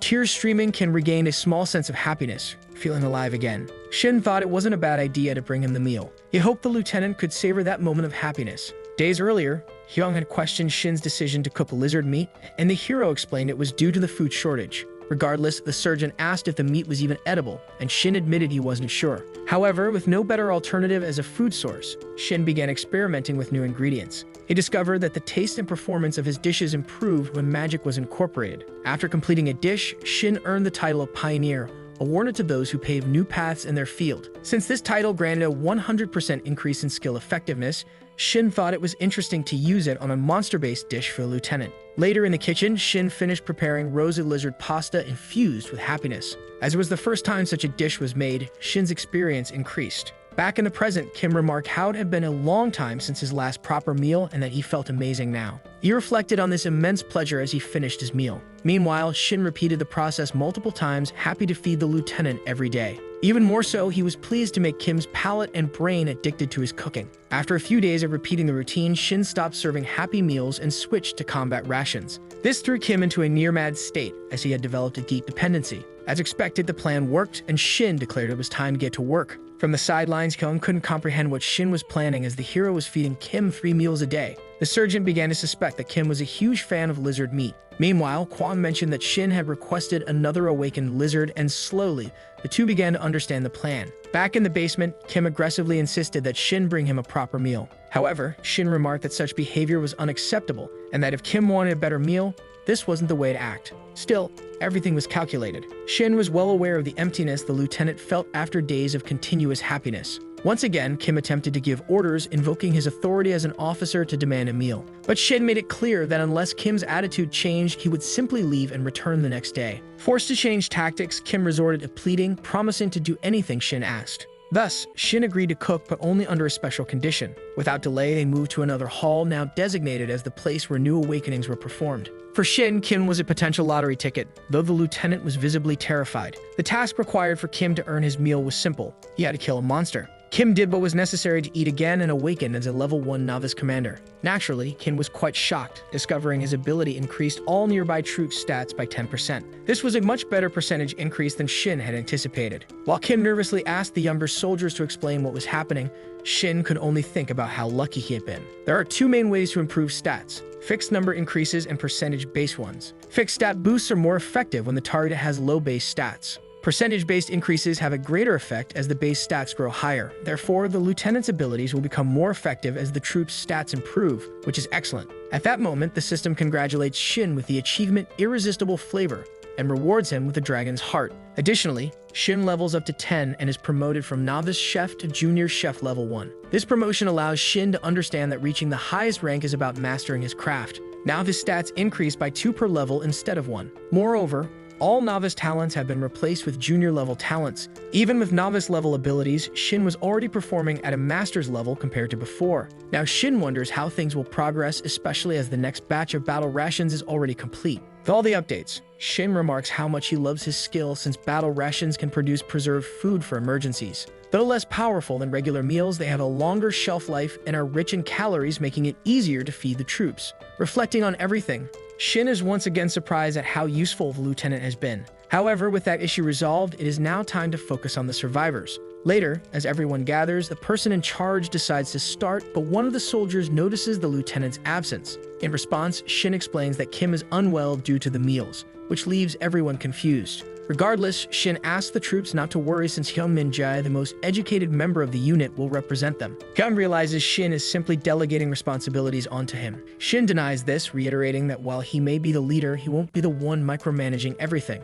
With that, Hyun declares it's time to head to the meeting, and Shin wishes him good luck. In the shared dormitory section, Hyun enters with his team and notes how early everyone arrived. As Hyun and Shin take their seats, the soldiers sense a tense atmosphere. Shin is certain there might be someone among them who intends to harm the unit. Following Taejun's instructions, they need to hide their powers. Their strategy for this meeting is to gather as much information as possible without revealing anything. Without delay, the surgeon introduces himself as the meeting's facilitator. The woman who requested the meeting asks where the lieutenant is. Hyun explains that Kim suggested it would be better for the operation leaders to attend instead. Agreeing with an odd reaction, the woman catches Shin's attention with her demeanor. The blonde survivor claims that communicating with regular soldiers is pointless, but Hyun explains that he and Shin are the highest-ranking members of the division. The survivor then questions why it took 3 days to arrange the meeting. Hyun explains that this delay allowed them to rest and identify the ideal representatives. As expected, everyone is busy with military duties. The blonde accuses Hyung of prioritizing work over people, but Hyung assures him this isn't the case. The argument continues, irritating Shin, who recognizes the type of person who believes they can dictate everything. The blonde insists that Hyung, as a soldier, should prioritize people first. Unable to bear it anymore, the woman shouts at Park Kwon-chang to stop, startling everyone. She emphasizes that the military took time from their schedules to speak with them and orders Park to be quiet. This outburst reveals the leader of the group to Shin. Returning to the discussion, the woman apologizes for Park's behavior, and Hyung admits they took too long to schedule the meeting. Introducing herself, the woman reveals her name is Lee Sang-ah, formerly a clothing store owner before the incident. Hyung expresses relief that she made it safely to the unit. Getting to the point, Hyung asks if she can share how she ended up at the unit. Understanding its importance, Park agrees to let her explain. Shin feels proud of his comrade's composure and effectiveness during the meeting. Without delay, Lee Sang-ah begins recounting how monsters suddenly appeared about 2 weeks ago. At the same time, everyone lost communication, including internet, TV, and phone services. At that moment, the survivors were attacked by all kinds of monsters, and those who were injured but survived turned into zombies. This revelation left the two soldiers completely shocked. Obviously, the surgeon assumes the survivors are talking about the lizards, as they haven't seen any zombies so far. The hero also finds it unexpected, prompting the girl to ask if there's a problem. The surgeon quickly reassures her, giving the excuse that they simply don't use the term zombie. This confuses the group, as the monsters are clearly human-like. In response, the girl asks what the soldiers call them, and Hyun quickly improvises, saying they call them walkers. Shin doesn't fully understand the reasoning, but the group members recognize the term from dramas and accept the name. They even consider adopting the term, but Hyun backtracks, admitting that zombie is more accurate, which Lee simply accepts. Shin thinks Hyun is a bit clumsy, but is relieved that the plan worked. Lee's story began with her running desperately to escape the zombies. She joined a group of survivors she encountered by chance. While searching for a safe place, one survivor found and informed them about the military base. This survivor is the older man currently among the group. At this point, Kwang asks how the man knew about the base's location. The man explains that a friend who worked in construction had told him about it. He mentioned working on a military base near the city, saying there was a base deep in the mountains. The group didn't know the exact location, but decided to explore since they needed to descend the mountain anyway. Hyun remarks that their journey must have been long and dangerous. Shin, curious about the group's survival tools, notes they appear to have no weapons besides a metal pipe. He asks how the survivors managed to escape the monsters. The girl openly shares that they awakened powers. This was obvious to Shin, since such feats wouldn't be possible without awakening. Of the 25 survivors, the girl claims to be the only awakened one who led the group to safety. This information intrigues Shin, though he finds it odd there's only one awakened individual. In case they doubt her, the girl stands up to demonstrate her abilities. Smiling, she removes 2 scissors from the back of her jacket. Lee explains these are ordinary sewing scissors she used for fixing curtains. Shin recalls hearing that the girl worked in a repair shop where she likely gained her abilities. Without hesitation, Lee presses the scissors against the table and cuts it in half. This leaves the surgeon amazed and Shin with a familiar feeling. After showcasing her powers, Lee recounts that she was working as usual when the monsters attacked. In that desperate moment, she grabbed her scissors. Just as she was about to be killed, she managed to stab one of the zombies with the scissors tip. A blue window appeared, granting her superpowers. Now Lee claims she can decapitate zombies with a single scissor movement. Shin speculates that the conditions for awakening with zombies might differ. Curious, he asks why only the girl awakened, which is also her question. Shin theorizes that killing a zombie alone might not be enough to trigger awakening. Nevertheless, the situation feels odd to him. A few days earlier, Tae-jun explicitly warned that someone might plan against the unit. Shin finds it hard to believe Lee is truly the group's only awakened individual. Changing the subject, Hyung asks if Lee knows anything specific about awakening. She admits she doesn't know the exact criteria and believes it's random. Hyung thanks her for the information and offers to assist whenever she needs help. Shin interprets this offer differently, but tries not to dwell on it. In the end, Shin believes they don't harbor malicious intentions because doing so would also put them at risk. Kev adds that he'd like to explain the current situation of the unit, and Lee expresses her gratitude. Then he asks Kwang to clean the table and prepare a leftover portion. But the hero uses this time to start devising a trap.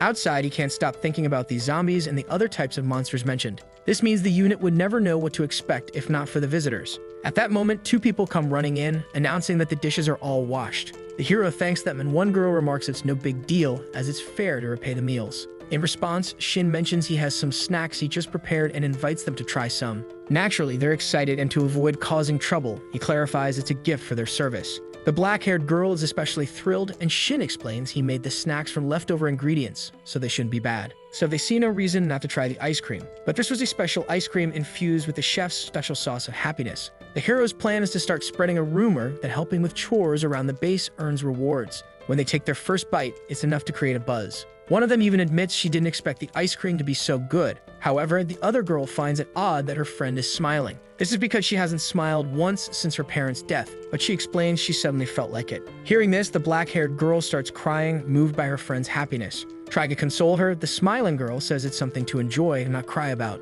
Shin knows that after losing her parents, the girl has many repressed emotions. Right now, she's acting happy, but this emotional change is temporary. Still, the effect on her mentality will linger long after the ability wears off, much like it did with Kwang. Regardless, the ice cream works, and the hero believes it'll be good to try this strategy more often. Later that night, after the meeting, Hyun informs Shin that he has the room number of the guy who kept asking about their activities. Apparently, there are 5 people in the room who've known each other since before the outbreak. While being friends doesn't necessarily make them accomplices, Hyun still suspects they might be working together. The hero asks what they'll do next since they can't simply eliminate the group and carry on as usual. Hyun agrees, knowing they can't risk triggering protests among the survivors. Additionally, they can't just wait, as more awakened individuals would pose a serious threat. Shin suggests getting them to eat his food and eventually confess to whatever they're planning. Changing the topic, the hero recalls that the survivors agreed to clean the rooms and dining hall. In this case, he proposes choosing one of them to stay in the dining hall with him. Hyun asks if Shin plans to do the same thing he did with Kwang and the lieutenant, to which Shin confirms. Seeing his colleague's confidence, the surgeon agrees to proceed. However, he questions if it'll be that easy and asks if the hero has other abilities besides buffs. This obviously makes Shin uncomfortable as he feels caught off guard. Still, Hyun decides not to push, knowing the abilities will come to light sooner or later. However, he advises Shin to be careful, and Shin understands, as no one would willingly eat his food if they knew about his ability. The hero knows he'll still need to use it occasionally, carefully ensuring it isn't detected. With that settled, they set a date to put their plans into action. In the end, it all happens faster than expected. Sometime later, the new assistant finishes his work quickly enough to earn praise. The hero then brings out the same treat as before, this time for the young man. The moment he sees it, the man recognizes it as the famous chef's ice cream. The hero asks if the rumor has spread, and the man explains that those who tried it couldn't stop boasting. Shin apologizes for not offering it to everyone, but the man understands that the process takes time. When he takes his first bite, the man praises the flavor, saying he now understands everyone's reaction. The hero, in turn, feels pleased, but to him it was obvious the dish would be delicious given the effort he put into it. What the man is eating is an even more special version made with no skipping on ingredients. After finishing the meal, the man praises it again and thanks Shin, saying it's been a long time since he got something so good. Then the hero decides to start asking questions, and the man agrees to answer what he can. Shin begins by asking why he questioned his job last time. Without hesitation, the man replies that he needed to confirm if there was an awakened individual, because if there was, they'd have to change their strategy. Hearing this, he felt relieved when the chef said there wasn't anyone awakened. The hero, however, had a feeling this might happen, and the man was already speaking more than he should. The man's mouth seemed to move on its own, which left him panicked. Then Shin asks what they would have done if there were awakened individuals, and the survivor admits that if there were many, they'd act discreetly and wait for the right chance. Shin understands but asks if the absence of awakened individuals lowered their guard. Again, without thinking, the man responds affirmatively, asking what's happening to his body. Realizing he's in trouble if he continues, he tries to flee. But the hero orders him to stop, saying there's one more question to ask. This forces the man to halt against his will and wait for the next question. Shin asks how many companions he has and who their leader is. Helplessly, the man reveals they have 5 awakened members, and their leader is Park. This immediately reminds the hero of the man who kept complaining about the lieutenant's absence. Shin then asks what the 5 were planning to do together, and the man confesses they intended to take over the unit. After observing for days, the group decided there were no awakened individuals or significant threats in the base. Thus, they plan to execute their operation that very night. The revelation startles the hero, but the man merely laughs, warning that the operation will begin as soon as he returns. Thinking this can't be happening, Shin braces himself as the man prepares to attack him. The survivor summons his powers, which are fire-based, creating a spiral of flames. Initially, the man was confused about his body's reaction, but now believes he has no reason to fear a mere cook. Shin didn't expect his assistant to attack him suddenly. But with their plans exposed and identities revealed, the man feels compelled to eliminate the cook. As a fireball approaches, Shin warns the survivor he's underestimating the power of a chef. A good cook is well acquainted with fire, and Shin possesses a skill to counter it. Using his low-level fire affinity, the hero disperses the flames, proving the man chose the wrong opponent. The man begins to despair, unable to believe his ability was neutralized so easily. Now Shin declares there's no reason to hide anymore. Using the chef's eye, the system highlights all the weak points of the primate before him. Before anything else, the hero advises the man to prepare himself. Enraged, the man demands to know what's happening, but Shin doesn't give him a chance to think and charges forward, slicing him with his chef's knife. Later that evening, the rest of the group gathers, puzzled by Chanjung's absence. Their leader, however, keeps a serious expression, anticipating trouble. After some time, the leader announces they won't wait any longer and will proceed without Chanjung. One of the survivors questions if they can do this since Chanjung is the strongest among them. In response, the blonde leader yells that they still have 4 awakened individuals against none on the other side. Yet one of the troublemakers believes they might have miscalculated. Chanjung, currently at level 6, possesses exceptional abilities vital to the group. However, Park, as the group leader, must remain resolute. He questions whether his companion trusts him, assuring that Chanjung will join them later. Park is already very irritated, and because of this, he tells everyone to hurry as they need to gather all the people from the dormitory.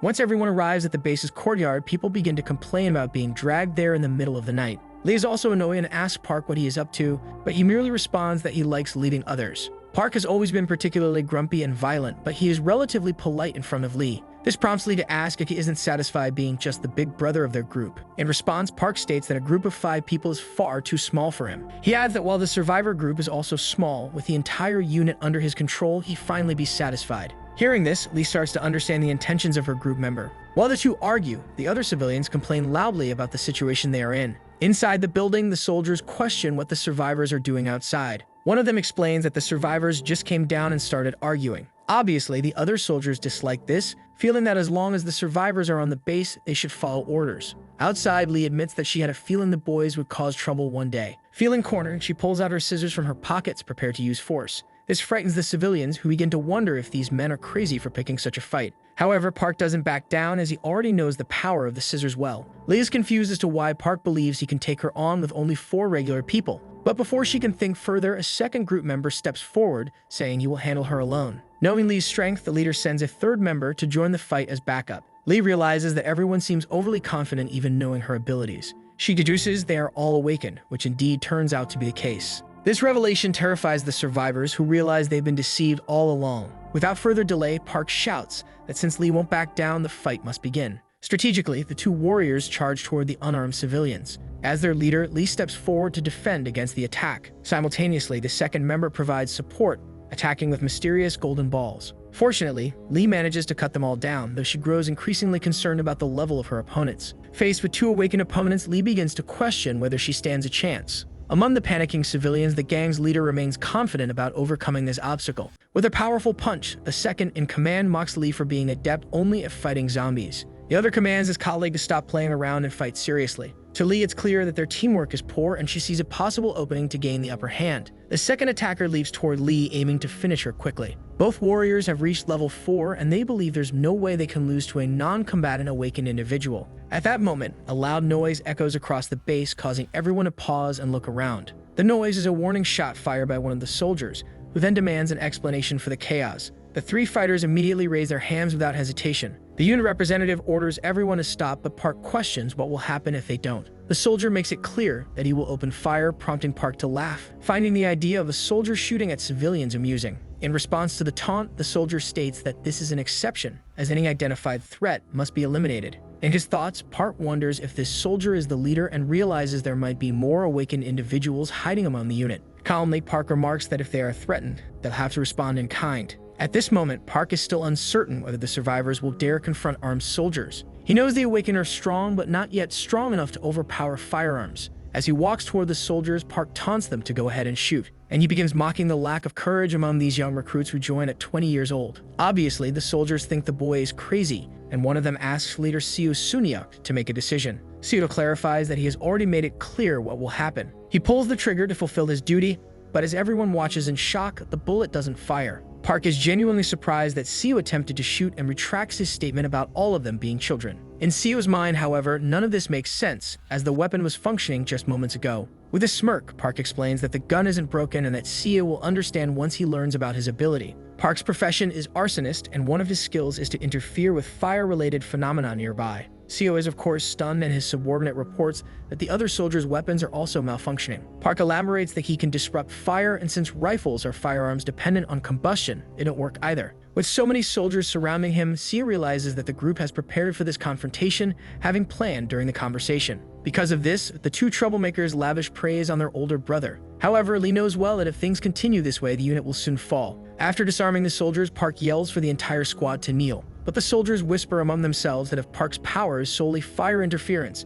there's no reason to fear him. One of them asks Seo what they should do, and Seo suggests assigning 4 soldiers to handle the 4 troublemakers. Seo advises using their numerical advantage, and the leader agrees but assigns extra support to Lee's side. Park declares that the number of normal people doesn't matter when fighting an awakened individual. Seo ignores him and orders Hanel and Daewon to handle the situation. In response, Park grows serious and threatens to kill a few soldiers to set an example, starting with the confident ones. But before he can finish speaking, a fist flies toward him at lightning speed. Without any chance to defend himself, Park takes a direct hit to the face. Still conscious, Park realizes he's been outsmarted and that there is an awakened soldier among them. With the gang leader on the ground, everyone is stunned. Even Lee didn't expect an awakened soldier to be among the troops. As Park lies unconscious from a single punch, the soldier mocks him, calling him weak. The second troublemaker can't comprehend what made Park think he could act like this. In response, Seo admits with surprise that the unit is becoming truly strong. With the situation under control, all those not needing medical attention are dismissed to their dormitories. Seo coordinates the soldiers under his command while the troublemakers are restrained. At that moment, Surgeon Hyung rushes in and Seo reports that nothing serious happened. Regarding the conflict among the survivors, Seo explains that there were 5 additional awakened individuals beyond Lee. He adds that they not only deceived everyone but attempted to seize the unit by force, though they pose no significant threat. Kwang notices the blonde troublemaker from the meeting and realizes that everything unfolded just as the hero predicted. The 4 made their move without realizing they were walking into a trap. Seo mentions that the 5th troublemaker is still missing, but at that moment, the protagonist appears, carrying him on his back. After dragging the man from far away, the hero is exhausted and surprised to find everything already resolved. He drops the troublemaker on the ground and Hyung commends him for his excellent work. The hero tries to downplay the situation, but the soldiers praise Shin's fighting abilities, which are clearly improving. The survivors are visibly shaken, as the man lying there is Chanjong, the strongest among their group. Hyung thinks Shin may have gone too far, but the hero assures him that he was as gentle as possible. The ingredient discernment ability begins by cutting off the airway and draining blood, but its downside is an excessively high thirst for blood. Fortunately, the protagonist switched to the fish preparation illumination, which allowed him to subdue the boy without killing him. From now on, Shin will be able to subdue humans without taking their lives, and with everything resolved, Hyung expresses disappointment in the troublemaker's strength. Based on what he's seen so far, Kwang estimates the group's average level to be 3. Meanwhile, the military has about 6 newly awakened individuals at the same level. Kwang comments on Shin's level, which has already surpassed the 10th, and about the token still held by each member. Additionally, the stats receive a fixed boost, making a level 1 equivalent to level 5 instantly. It's said that efficiency will gradually decrease, but regardless, the hero thanks the group for their hard work. Hyun, however, refuses to take all the credit, saying they only got this far because of the protagonist. Interrupting the conversation, Lee brings up the topic of the soldiers also being awakened. The hero is happy to see she's doing well, and Lee explains that it's only thanks to the soldiers' care. Shin feels relieved, and Lee remarks that without the soldiers' help, they'd all be lost. Regardless, the hero apologizes for keeping everything a secret, but explains that caution was necessary. Lee has no problem with this and understands completely, so the protagonist also reveals that half of the unit is already awakened. In his thoughts, the hero believes it's better to reveal everything now, so he mentions the girl's profession. He shares that he is a chef, but also works on other tasks. The next day, in the basement, Shin asks the guard if anything seems different. The soldier explains they thought the troublemakers had tried to escape, but it appeared they didn't even attempt it. Shin asks where the room is, and the soldier points to a room at the end of the corridor. In this case, the hero asks where they should start the interrogation. The soldier wonders if Shin will be okay handling it alone, and Shin reassures him, saying this is his specialty. Entering Chanjong's room, the boy is terrified, so his chef assures him he's only there to talk. Without delay, the hero says he's here to ask some questions and asks if Chanjong will listen. Chanjong kneels, begging for his life and saying he'll do whatever is asked. This surprises Shin, as he didn't expect his punch to have caused such trauma. Thus, Shin explains that if Chanjong cooperates, he won't be beaten again. But before that, Shin pulls out some ice cream and says Chanjong must eat it first. After the interrogation, the protagonist is pleased with the effects of the confession ice cream. It makes the person honest and forthcoming, leading Chanjong to confess that he and his colleagues were criminals.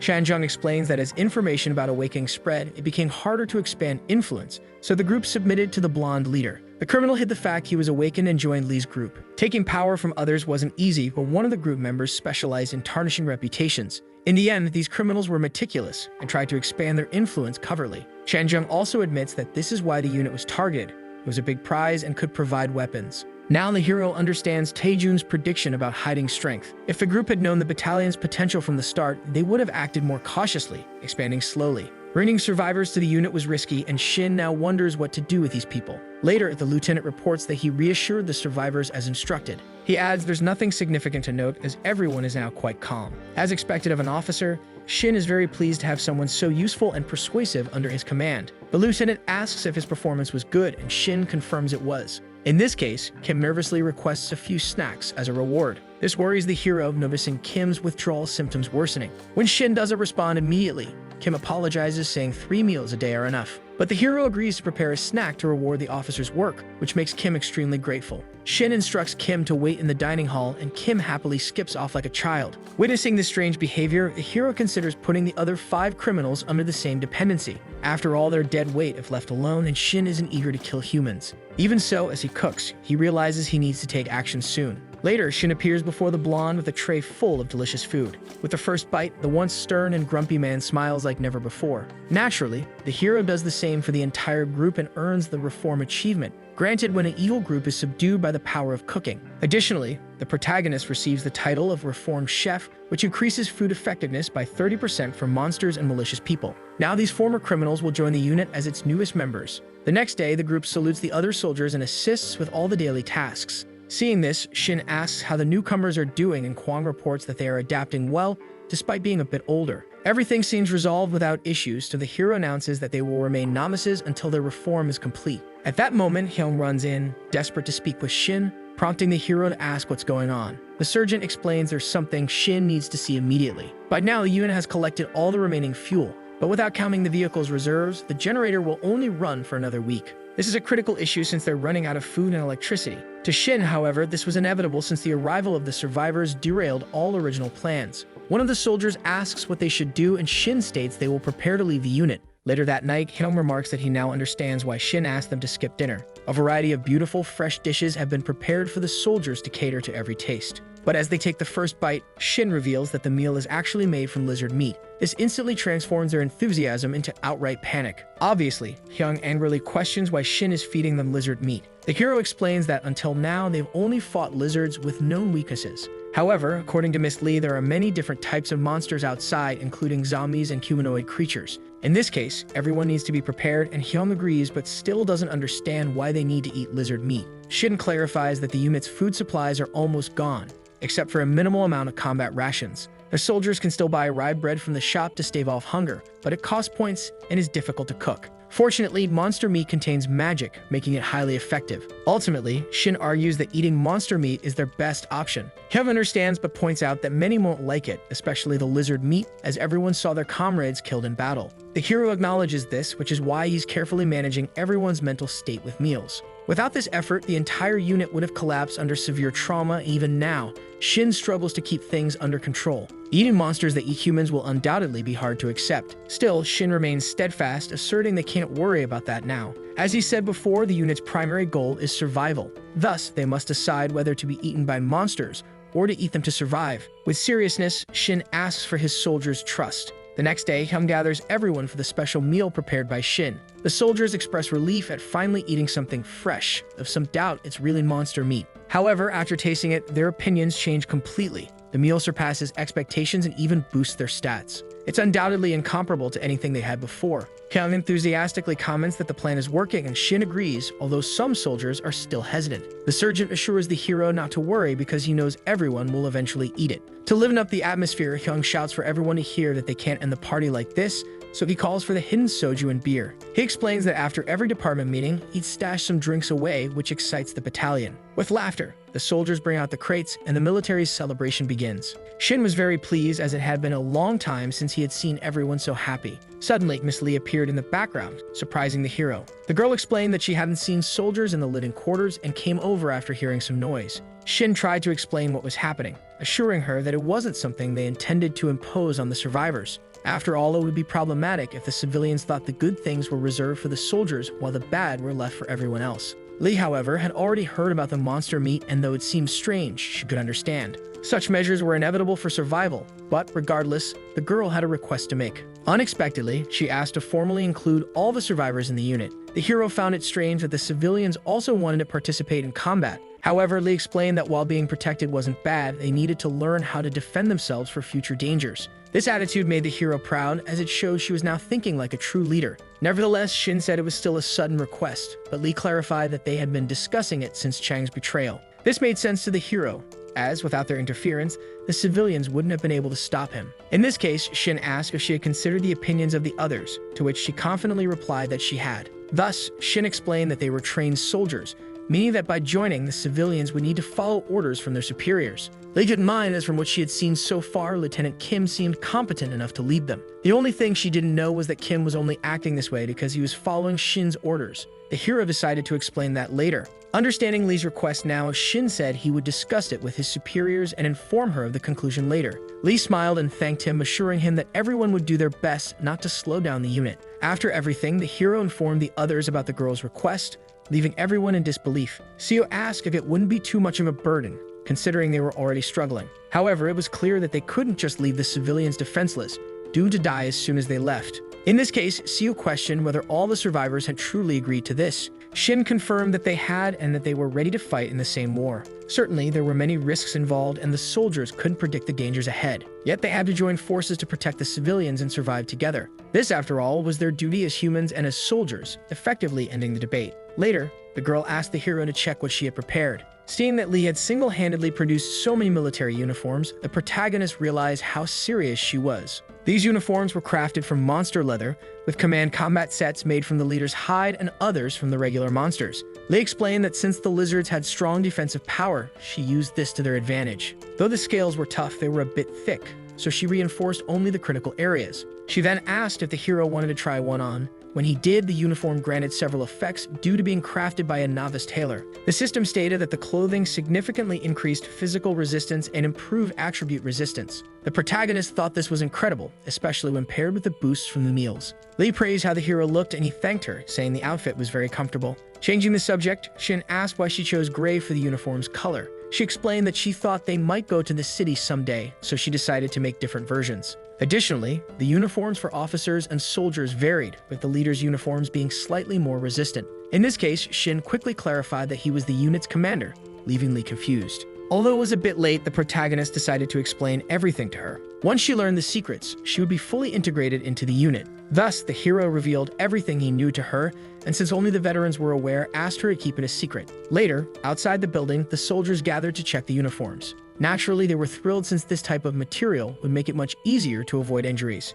Everyone seemed excited and the leaders thanked Lee, but she mentioned it was only possible with the help of others. For the warriors who needed more defense, she designed the uniforms to accommodate armor underneath. For the sword-wielding shooters, she added pouches for extra magazines. For the hero who used a sword, she attached a sheath to the belt. Lee also set aside uniforms for the lieutenant and Tajun, and the hero volunteered to deliver them. Switching topics, the hero suggested that Lee make a uniform for herself as well. This was because she was officially the representative of the survivors, acting almost like a squad leader. However, she questioned whether being a representative of the survivors still meant anything after joining the unit. The protagonist replied that it didn't, but added that they were about to leave the unit. To elaborate, Shin explained that once they left, they would encounter other survivors seeking refuge. Thus, the soldiers would need her to manage those survivors. In response, Lee understood and was pleased to be entrusted with such an important position. Blushing, Hyun praised Lee, saying she was excellent and would do well in the role. For personal experience, Shin affirmed that the girl would adapt to the position. The hero also shared how overwhelmed he felt when he was suddenly named leader,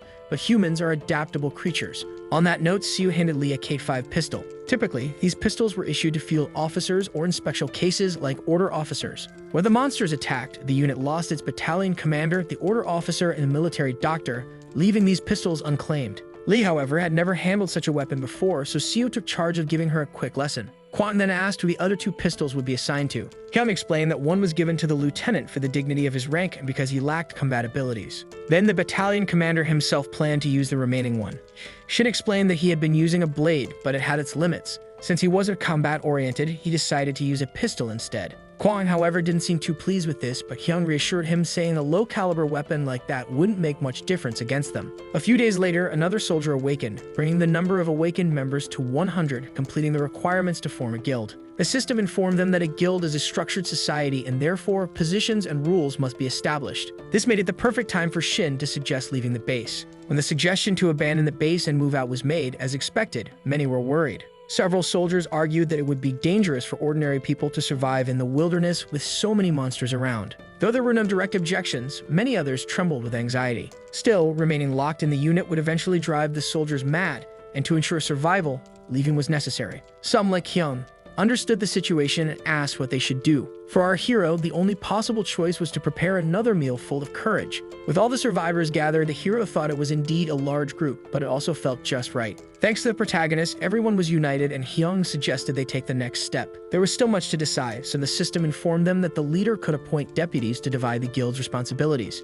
Deputies could handle administration and communicate remotely via messages. However, the guild name had not yet been decided, and the system asked the hero to choose one. As expected, the military was the first to form a guild, which wasn't surprising given how hard it was to gather 100 awakened individuals. Moreover, they received the dragon's tooth as a reward for their achievements. For now, the hero decided to focus on appointing deputies and naming the guild. Using a megaphone, Shin announced that, as everyone knew, the guild had grown to 100 awakened members. They were the first in the country, and the protagonist congratulated everyone, assuring them that as they grew stronger, they would move forward with confidence. Before leaving the base, there were a few things to organize. The hero explained that as the guild grew, deputies would be appointed with 5 positions available. Being appointed as a deputy would enhance the emblem skill's buff effect, and the protagonist made it clear that he would select 5 deputies. Once outside, moving as a single group would be challenging, so sub-commanders would be needed. The soldiers' lives were at stake, so the appointments had to be carefully considered. As the guild master, the hero could appoint members at will, but he wanted to hear others' opinions. Fortunately, after much discussion, there were no significant disagreements within the unit. The senior members Shin had in mind, including the Miss, were indispensable.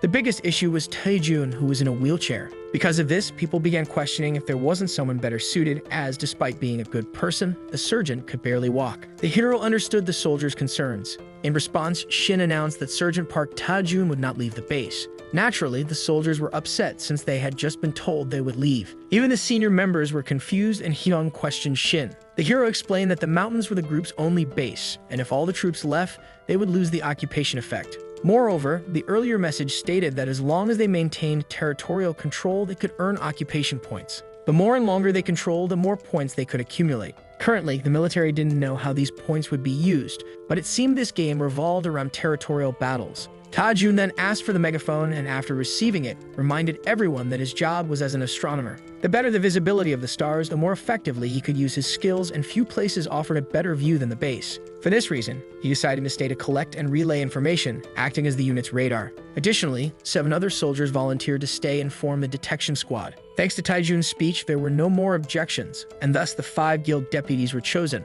With this, the new command structure was established, and most importantly, the guild's name was also decided. At the start, the soldiers suggested names like Gangwon Liberation Front, but they knew they wouldn't stay confined to Gangwon. Another suggestion was Knights of the Round Table, but someone else thought Steel Unit sounded better. This was because the first monster they fought was also a steel lizard. However, after much discussion, the name that resonated most was Steel Legion. Now that they were ready to depart, Hyung asked where they should head, and Siu suggested either east or west. Him pointed out that the western region included large cities like Chuncheon, offering a lot of territory. Additionally, there were other military bases in that broad area. On the other hand, the eastern Yangdong region housed the superior unit and was closer to the sea. The question then became whether to expand into a larger territory or seek out the superior unit. This made it difficult to decide, so Shin suggested letting Taejun choose. A few days later, at the beginning of the evening, everyone gathered to leave the base. Among the sub-commanders and their many subordinates stood Shin. The day before the unit's departure, the senior officers were discussing the fact that they still hadn't secured the entire mountain area.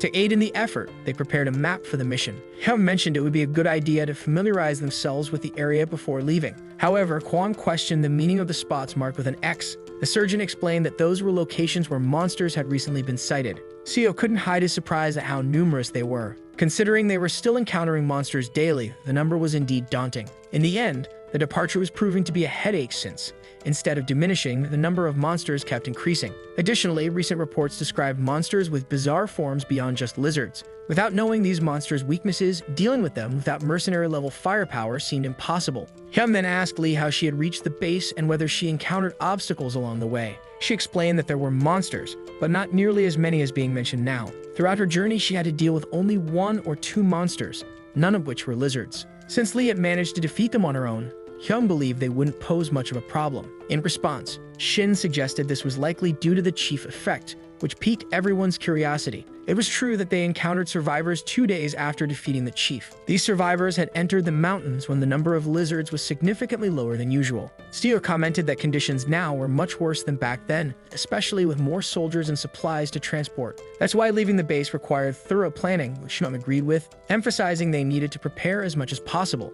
Later, the soldiers left the base in military vehicles. Upon reaching a designated area, Kwang ordered the perimeter defense to begin. Another commander directed the vehicles carrying survivors to move inside first, while some soldiers held the rear. By this point, everyone was executing the plan, and Shin noted that although maintaining formation was difficult, their experience would ensure success. This was a classic RPG strategy: tanks at the front, damage dealers, and healers in supportive roles. The large vehicles formed barriers at the front and rear, with melee fighters positioned nearby. Inside, long-range and support awakened soldiers protected the vehicles transporting survivors. The challenge was that they didn't know where the attacks might come from, and the narrow path made escape difficult. Shin stated the plan was to block any attack quickly, but Hyung insisted the best option was to exit the mountain quickly using the vehicles. The protagonist understood the concern, as the mountainous roads filled with unpaved paths, not to mention the cliffs along some sections, making regular travel extremely dangerous. Thus, moving quickly was the best option, but doing so could lead to the extermination of the entire battalion. With the formation ready, one of the soldiers asked if they should proceed. Minutes later, the vehicles moved along the path as soldiers checked the perimeter. The survivors remained in the most protected zone, while the commanders managed everything from the map outside. A soldier commented on the eerie silence near the base, prompting Kwang to warn that it wouldn't last. There was a territorial effect in play, but a strange noise signaled that it was about to end. The soldier nervously asked if the surgeon had heard it, and Kwang confirmed, ordering him to inform the main unit. As the soldiers sprinted into action, the lizard monsters also charged in large numbers, completely surrounding the vehicles. At that moment, all the survivors were safely inside the vehicles, so Shin commanded the soldiers to form up as they had practiced at the base. With a loud shout, Shin instructed the soldiers to focus on weak points to conserve energy and to avoid using rifles to minimize noise. The awakened soldiers quickly obeyed his orders. All the sub-commanders were eager to showcase their abilities, and Shin didn't hold back, joining the confrontation as well. Without wasting time, the monsters lunged at the formation, and the soldiers tried to hold their positions, preventing the beasts from breaking through. Amidst the chaos, Kwang reacted to a loud roar and delivered a powerful punch to one of the lizards. He quickly moved on, attacking two others, declaring that only a chief-level monster was worthy of his attention. Kwang decimated the beast with his punches and hurled it far away. However, he didn't anticipate the others climbing on the fallen bodies to reach the vehicles. Hyung, on the other hand, wasn't idle. He saved a comrade using his electric abilities. He shouted for everyone to stop relying on the barriers and instead pushed the monsters back to make climbing harder. During the fight, one awakened soldier defended with a barrier, while another struggled to keep the beasts away from the survivors. Despite being surrounded, the soldiers managed to maintain control of the situation. Inside the vehicles, the survivors could only hear the terrifying sounds of the battle, trembling with fear. Lee reminded herself of her role to assist and comforted the civilians, reassuring them that the soldiers would undoubtedly prevail. Outside, the surgeon enveloped one of his lightning bolts in a dark shroud, eliminating the beasts in his path. He threw one lifeless body onto the others attempting to climb. Despite this small victory, the battle was far from over, as another horde began approaching from the distance. This group was even larger than the first, with monsters charging from multiple directions. Hyun questioned where they were coming from, but Shin explained that once a battle begins, the noise continuously attracts more. Thus, if the soldiers had started shooting, they would have been overwhelmed by a tsunami of lizards. Since the new horde was still distant, Shin ordered the remaining monsters to be eliminated quickly so they could escape. From the general report, all the lizards at the rear had been killed, leaving only two near the survivors. Standing atop one of the vehicles, Shin shouted for the soldiers to use their combat snacks as a new swarm was on its way. At this, the soldiers pulled out the snacks prepared by their commander from their uniforms. One soldier even expressed relief, noting how tired he had become. Shin in turn called Hyung over to join him in eating a snack, as they would soon swap places with Kwang. After consuming the snacks, the system informed them that all attributes had increased by 5, with endurance being the primary boost. With that, Shin drew his cooking knife from its sheath and asked if the soldiers were ready. While preparing to move out, Shin reflected on the fact that he wouldn't be able to use this kitchen anymore. Once outside, creating a proper cooking environment would be both difficult and dangerous. A smell and smoke could reveal their location to enemies, and the cooking equipment would be severely limited. Until they established a stable base at the foot of the mountain, everyone would have to rely on combat rations. Still, the current supply wouldn't suffice for long, barely lasting a week for all the survivors. Thankfully, Shin had the combat rations ability, acquired upon reaching level 10. Combat rations had lower stats than regular meals, but offered a long shelf life and excellent calorie density. Given their mobile situation, dehydrated meat was ideal for its portability. Additionally, there was no shortage of lizards, so Shin thought he could eventually transform packed lunches into proper rations. Back in the present, orders were issued to reposition everyone and rotate the injured soldiers. Furthermore, a barricade of lizard bodies was quickly constructed around the vehicles. Shin immediately instructed the team leaders to check on their members and report any damages. He then dashed off, telling Hyung he would return shortly. The fixed stat boosts and physical endurance from the dried meat were helpful, but it wasn't enough. With that in mind, Shin headed to Lieutenant Kim, surprising the officer. Without wasting time, the hero informed Kim that it was time to use his commander ability. Despite understanding, the lieutenant admitted that he was still a bit nervous. Nevertheless, he decided to try. As he unleashed his power, he shouted for everyone to prepare for battle. This created a command aura that resonated across all the soldiers in the region. The ability temporarily granted allied troops the battle-ready effect. Fighting in formation with a certain number of allies increased combat efficiency and granted immunity to confusion. This boost from the lieutenant elevated the attributes of his allies by a certain percentage. It synergized well with the fixed attribute increases from the meals and the courage effect. At this moment, the lizard monsters began to invade, prompting every region to be closely monitored. The battle was grueling, but the soldiers managed to hold on, confident that they could eventually escape. Each soldier engaged one or more monsters, but one was struck with a direct hit to the abdomen. Shin leaped down from above, plunging his knife into the chest of one of the beasts. He then pressed forward, cutting down every monster in his path. One of the creatures attempted to slice Shin in half, but he dodged and swiftly counterattacked. As he fought, the protagonist marveled at the buff's incredible effect, convinced that they could now overcome the crisis safely. However, the person receiving the most praise was Lee. When Shin noticed, he saw her handling 5 monsters simultaneously. The hero smiled, assuming she must have felt stifled inside the vehicle, but now was the time to end this battle. The lizards that weren't too damaged would later be used as food. Chaos ensued in the unit as a few soldiers suffered severe injuries. Kwang handled the monsters, Siu Hyuk was assigned to survey the area, and Hyung was tasked with checking on the survivors and ensuring a safe route. The battalion needed to leave before sunset. Everyone understood their roles, and Shin sheathed his knife for a moment. In total, there were about 10 injured, but thankfully, all seemed treatable. Thanks to the hero's meal effects, a reporting soldier expressed sincere gratitude. Despite this, Shin knew he still had much to improve. His current skill level was insufficient, limiting him to making dried meat, the most primitive form of combat rations. However, the fact that the effects could improve only motivated him further. His enthusiasm even surprised one of the soldiers. Additionally, with over 100 soldiers, the meal effects scaled with the number of people eating. Regardless, the soldiers needed to move quickly, so Shin ordered them to create space in the vehicles for those unable to move. With the immediate area relatively organized, Shin headed to a vehicle with reported issues.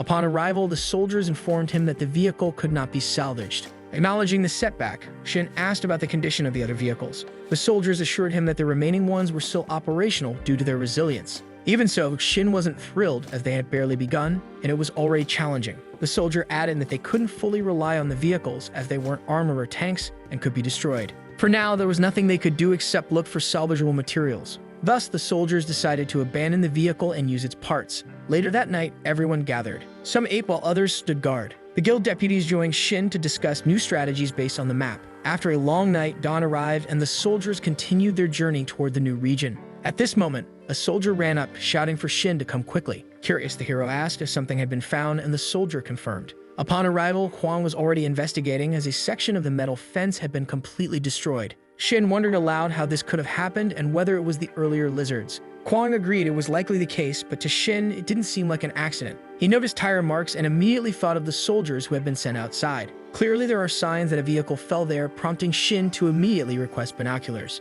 After carefully focusing on the deepest part of the ravine, the hero spots a military vehicle. It's the same vehicle Jamin and Sungho took for their mission. These are signs of a vehicular collision, so Shin informs everyone of his discovery. Hearing that this is where their friends perished leaves the soldiers deeply shaken. Shin, in turn, questions what on earth happened there. The first lieutenant made a grave error in allowing that mission, and even though they volunteered, Shin thought he should never have approved it. At that time, they weren't even awakened, leaving them defenseless against a monster attack. This realization made the hero think that if the two hadn't descended the mountain, they would still be alive. However, their bodies were nowhere to be seen despite the fact that they had died nearby. In this case, Kwang suggests that they might have survived and gone somewhere else, but Shin knows that falling from such a height would injure even an awakened soldier. This leads the hero to conclude that, unfortunately, the two had likely become lizard food. Shin truly feels remorse for the two, but he believes this is the most probable explanation. Still, he has a bad feeling about the situation, sensing that something worse is bound to happen. Regardless, Shin knows the unit doesn't have time to dwell on this.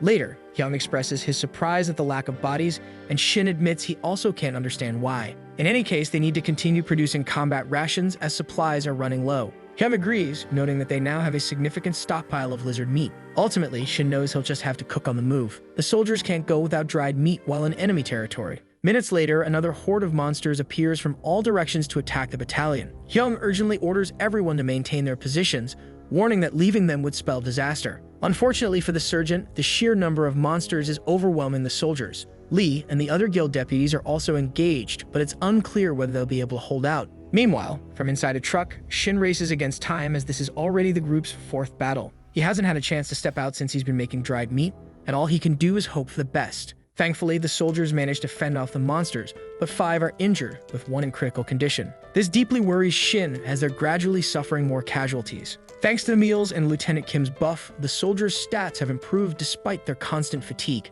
However, the noise from the battles keeps drawing more monsters to the area. Switching topics, Hyung informs Shin of some complaints about his absence in the fights. The hero understands the point but knows his combat skills are average compared to the warriors. Thus, dedicating himself to producing combat rations is the best contribution he can make. Hyung assures him he isn't among the critics and promises to silence those who are speaking out. Still, Shin isn't sure it'll be as simple as the sergeant claims. Suddenly, a soldier urgently calls out to both of them, reporting something strange on the road, prompting them to investigate. The 3 rush to a cave, and upon arrival, they are left in complete disbelief. Inside the cave are 2 soldiers, grotesquely transformed into zombies. Shin is shocked to see them still wearing military uniforms, and naturally, everyone is horrified. After examining the unit tags on their uniforms, Kwang realizes that these zombies are Jamin and Sungho, the very corporals who had gone on the Reconnaissance mission ordered by Lieutenant Kim. The hero definitely hadn't anticipated this, and Hinong quickly steps in to issue orders. With a shout, the surgeon commands the soldiers to move forward and bring the survivors into the vehicles.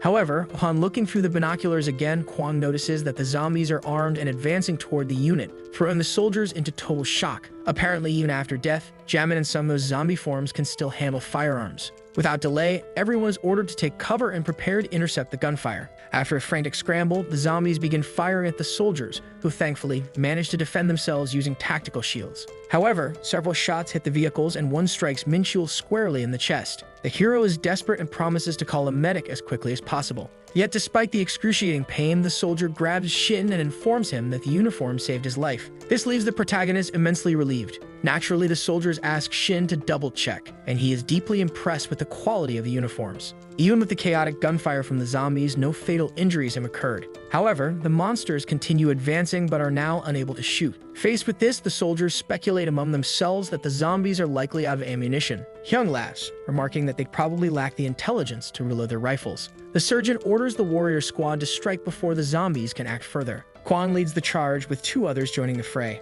Unexpectedly, the soldiers defeat the zombies with surprising ease. Within seconds, the situation is completely under control. Still, Kwang feels uneasy about fighting former comrades who have turned into enemies. At the battle's end, Shin and Hyung agree that the crisis is resolved, but they remain emotionally shaken. At that moment, a flock of crows takes flight, cawing as if frightened by something. Everyone begins questioning what's happening as the mountain suddenly feels restless. The soldiers can even sense vibrations in the ground. Hyung nervously asks if this is what he thinks it is, and Shin confirms, explaining that the gunfire has drawn every monster in the area. In response, the surgeon asks what they should do. Knowing there's no time for hesitation, Shin declares that their cautious approach is over. He orders the marksmen and mages to remove all power restrictions and prepare for an all-out assault. At this point, the unit must use everything they have to survive. Shin directs long-range awakened soldiers to the 2.5-ton truck to provide support. The warriors are tasked with sprinting ahead and eliminating any approaching monsters. He emphasizes that if they can make it out of the mountain range, their chances of survival will greatly improve. This prompts everyone to rush to their positions as quickly as possible. Shin checks with the driver, who estimates it will take 30 minutes to escape the area. He then places a marksman in the passenger seat for added defense. With that, all soldiers except the warriors board the vehicles while marksmen position themselves atop them. As preparations finalize, Shin braces himself, determined to leave this place alive. However, this would become the unit's most challenging battle yet, as monsters of all shapes and sizes, not just lizards, begin closing in. As the monsters approach, the warriors engage the first wave. From a distance, Shin shouts for them to keep the path ahead clear. The warriors hold the line, and with a powerful charge, Kwang knocks monsters down like bowling pins. After dispatching them, Kwang warns that the vehicles are slowing down and calls for help from the other warriors. Meanwhile, atop the vehicles, marksmen are hard at work. Cook shouts for more ammunition, prompting a support soldier to rush to supply him. Suddenly, the support soldier notices a new horde of monsters descending the ravine. These are wolf-like monsters, immediately putting the soldiers on edge with their intimidating appearance. One soldier calls Shin to witness the scene, explaining that these creatures seem far stronger than the lizards. Seeing them, the protagonist is left in complete shock. The monsters have 6 limbs and are so fast,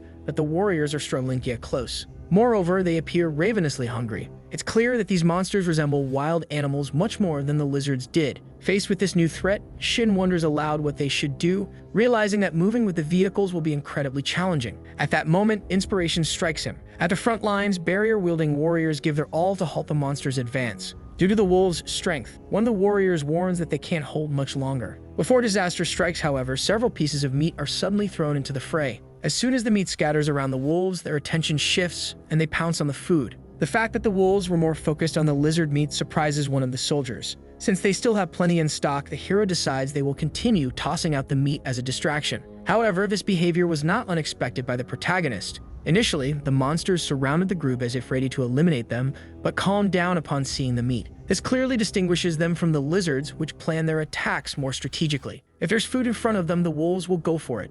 And if Shin uses this time to identify their weaknesses, the unit can easily prevail. By analyzing the ingredients, the low-level cooking secret reveals the wolves' vulnerability. When distracted, they become extremely fragile and disorganized. The lizard meat, meanwhile, works perfectly as bait, allowing the marksman to finish them off during this time. After some effort, the soldiers manage to overcome this new crisis. Shin reflects that using lizard meat could similarly deceive other monsters. Thanks to this strategy, the unit successfully handles several crises that arise with relative ease. By adding his special chef's sauce to the lizard meat, Shin enhances its distracting effects even further. They'd also discover that the higher the quality of the dish, the stronger the effect. After luring the new monsters with the meat, Shin uses his chef's eye to identify weak points and directs the warriors accordingly. This time, the horde's weakness is their legs, and everyone follows the sergeant's instructions. Once again, the battalion handles the situation with ease. Later, as the unit continues advancing, some soldiers can already see the end of the mountain path. This sight leaves some concerned, others relieved, and Hinon particularly excited.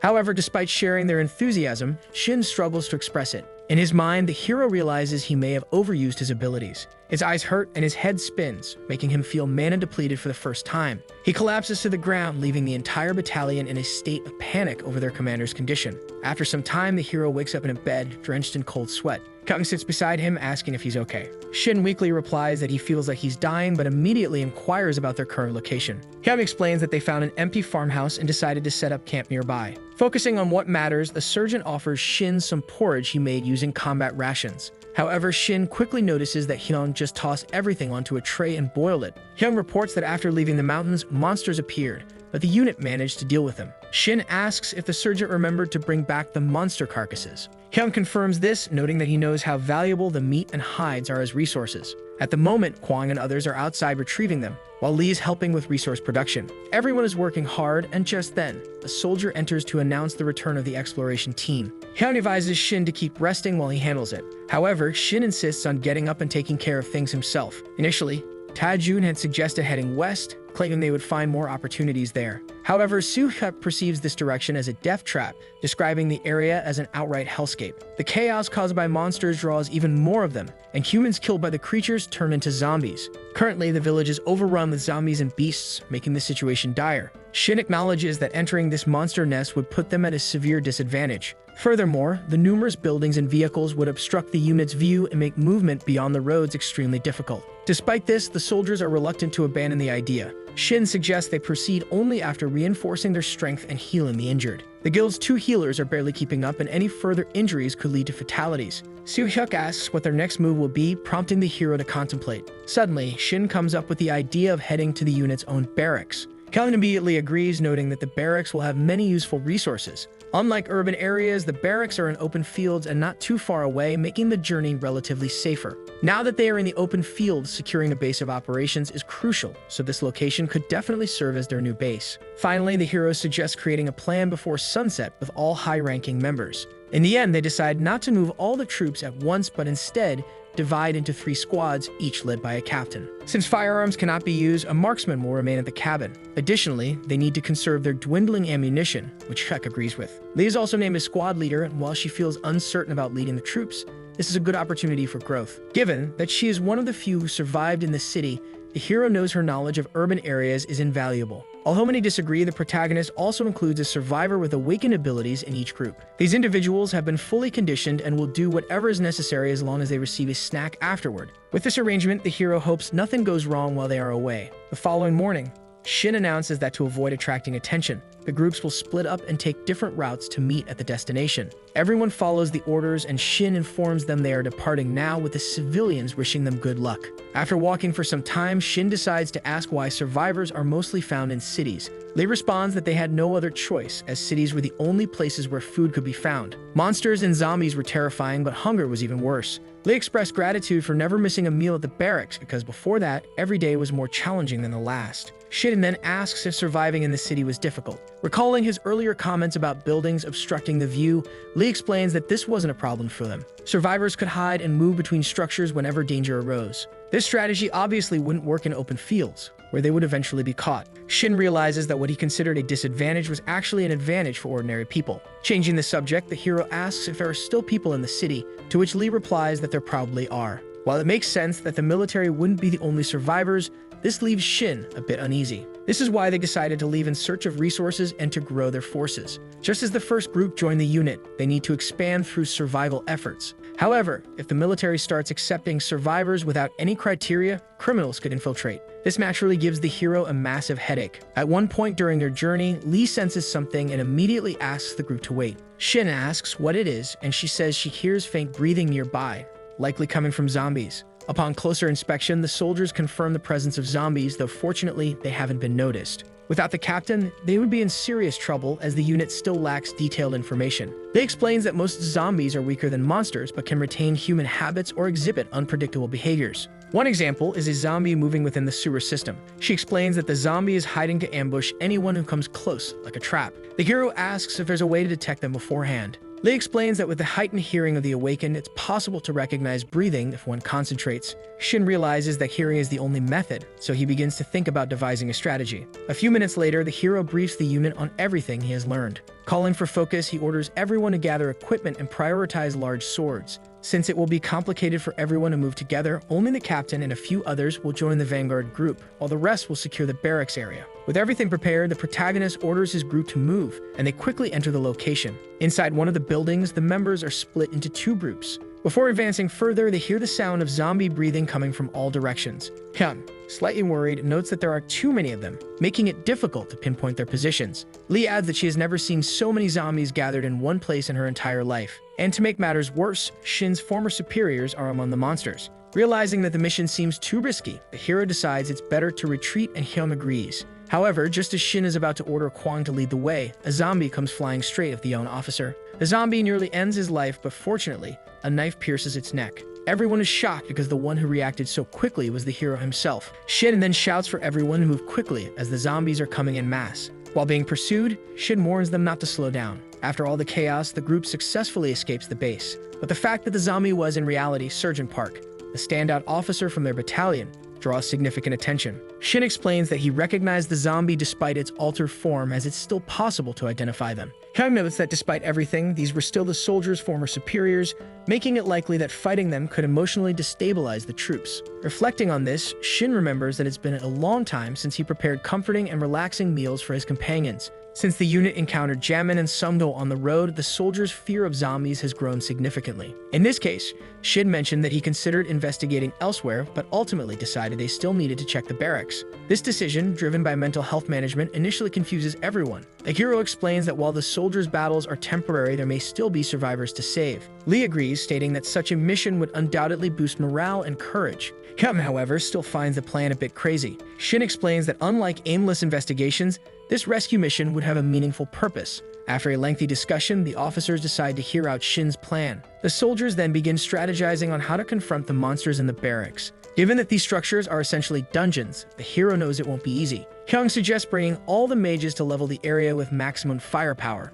Unexpectedly, the hero considers this as a plan B, but insists on first explaining plan A after everyone eats. While cooking, Shin thinks about how their combat abilities are not inferior to the zombies. However, a simple stat boost won't suffice in this situation, so he prepares a lever ears. These are said to help determine the location of predators and prey, which should assist in understanding the zombies. Additionally, the meal is infused with calming emotions, and since it's made with magical ingredients, it has amplified effects. Sometime later, the soldiers eat the meal and are delighted by its taste. which they say resembles pork neck. All their stats increase by 5, and the magic of enhanced hearing is activated. One soldier calls everyone's attention to a strange feature in their status window. The others, annoyed by his shouting, quickly realize that no one is actually yelling. Temporarily, the soldiers gain heightened hearing, and before an argument breaks out, Shin realizes it's time to move out. Running through the city, the soldiers can now hear the zombies' movements before they arrive. This allows them to intercept the monsters with powerful attacks, leaving no room for defense. One soldier shouts about a zombie hiding in a wardrobe, while another urges him to lower his voice.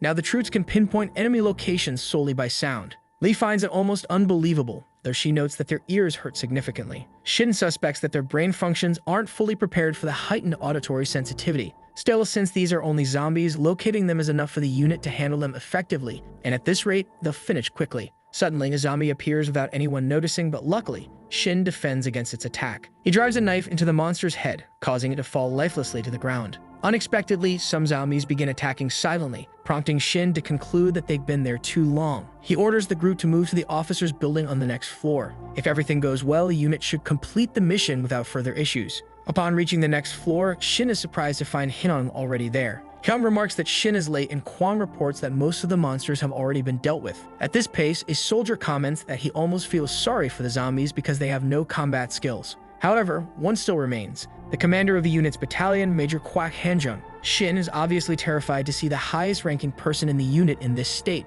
Kwak was different from the indecisive Lieutenant Kim, being a soldier among soldiers, and everyone recognized his skill as the commander. Thus, the hero announces that he wants to personally bid farewell to the battalion commander. Everyone agrees, as it is Shin's responsibility as the master of the Steel Legion Guild to handle this. Despite some hesitation, the hero draws his blade and begins approaching the monster. The fight between the two begins, with the Major initiating the attacks. Shin quickly realizes that the Major's spirit is entirely different from the other zombies. Nevertheless, the hero manages to defeat him with surprising ease in a single move. Even in a situation like this, Shin vows never to forget the military spirit the commander showed them. Thus, after decapitating the monster, he commits himself to building this guild under the commander's legacy. He promises to transform it into a powerful organization and protect it at all costs.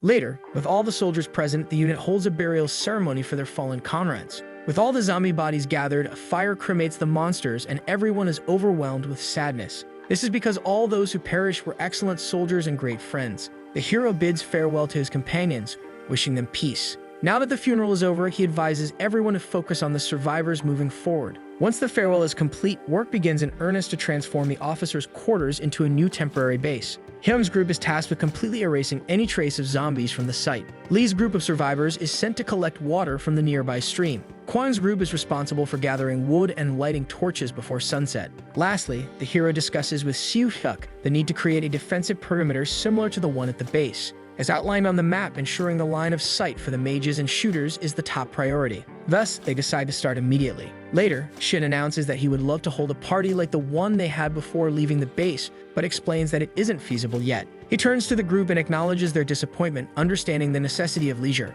But the critical work begins now, and the military must decide on the guild's next destination. At this point, Hyun taps the hero on the shoulder to take charge of this part. Hyun states that, as everyone knows, the battalion came here to expand, but for now, they lack even the resources to survive. He presents a list detailing everything the unit currently needs. One soldier, however, raises a question about the lack of food, pointing out that they collected plenty of meat since arriving. The soldier is clearly correct, but Shin explains that meat alone isn't enough to sustain a healthy body. The hero is uncertain about how powerful the mana present in the bodies of the awakened is. It's unclear whether it can maintain health despite a lack of proper nutrients. Kyung suggests they might survive on meat for a month, but there's no telling what will happen after that. That's not all. They're also running out of fuel and ammunition, both essential for obvious reasons. Thus, Hyun declares that this is the time for everyone to share ideas on how to solve these issues. At this point, Corporal Lee Gongwoo raises his hand to offer a suggestion. He proposes that the military needs to secure more crafting materials. The idea sparks some confusion, prompting Kwon to ask for clarification.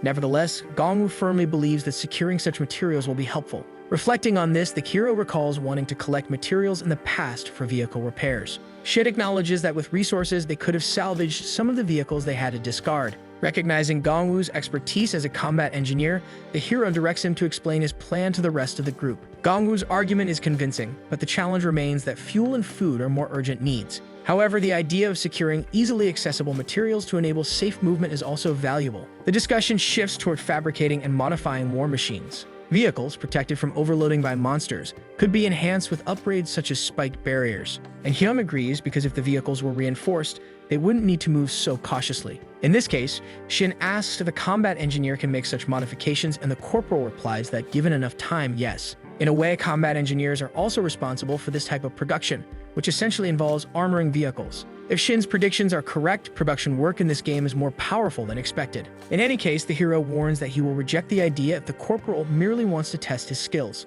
But Gongwoo stands by his suggestion, believing it's the most important step at the moment. Thus, the hero states that it's enough and tells the corporal to do his best. While other needs remain, Shin is convinced that this is the priority for now. At the end of the day's activities, the hero announces that he will share their decisions later, and everyone is dismissed to rest. Later, Shin lights a fire to cook and thinks he'll need help from the others to arrange the tables. The mess hall in the barracks is useless without electricity and running water, but this workaround will suffice for dinner. Thus, Shin begins with the monster fat he collected. Though edible, the smell of it cooking is unbearable. This is animal fat mixed with mana, which when used in cooking, adapts to the dish's mana. To the hero, this ingredient is the most powerful in the culinary world, as it makes anything fried taste delicious. Once ready, the result is simply the renowned cooking oil. In a meeting, Gongwoo mentions a large hardware warehouse near the police quarters, prompting Hyun to ask how the corporal knows about it. The soldier explains that at times the base urgently needed crafting materials, so that's where he went. Thus, Hyun asks if the corporal is suggesting they source materials from there. Gongwoo confirms, saying that being a spacious area, it should have most of the materials they need. This location is near the barracks but somewhat removed from urban areas, making Shin think it might have fewer zombies. Pleased with the idea, Hyun commends the corporal, and both he and Shin believe it's a good opportunity. Thus, the hero orders Kwang to prepare the troops. They'll advance in the same teams, but with a combat engineer assigned to each. Additionally, Gongwoo is tasked with bringing a well-conditioned vehicle to the front of the quarters. Hyun questions the risks of driving, but the hero insists there's no other option. They need to transport supplies, but Shin assures they'll proceed as cautiously as possible. Later, trouble arises and the hero asks how many are injured. It's reported that there are 3 injuries, though thankfully, none are serious. With the injured out of immediate danger, Shin orders treatment to proceed and Kwang to secure the path. Currently, the soldiers are moving at maximum speed and Gongwoo continues to press the accelerator. The guild has minimized combat noise as much as possible, but they couldn't anticipate all the damage. As expected, traveling the roads remains perilous, though monsters often compete among themselves for prey. Unfortunately, this differs from zombies, which move as though avoiding altered food sources. With the same formation as before, the warriors clear a path for the truck. Upon arrival, the soldiers realize the warehouse is indeed enormous. Inside, however, it seems likely to be empty and Shin decides it's best to move quickly. Thus, he orders Lee's team to guard the warehouse entrance. Meanwhile, the combat engineers explain to the soldiers which supplies are needed. The rest are tasked with heavy lifting, starting with a rousing order from the hero. But unexpectedly, upon reaching the entrance, everyone is shocked to see the warehouse in disarray. Despite the mess, Shin assures the team that their goal is simply to grab the materials and leave. He also orders the soldiers to keep the entrance clear to move the items to the truck. First, seal plates are collected, though many scattered on the ground require extra care to transport. However, as the soldiers organize the supplies, a strange noise echoes through the area. Both the combat engineer and others hear it. The sound suggests something is in the storage area, prompting Shin to command everyone to prepare for battle. The soldiers draw their weapons and rush to face the threat, but suddenly, the metal plates begin to move, and everyone is terrified by this.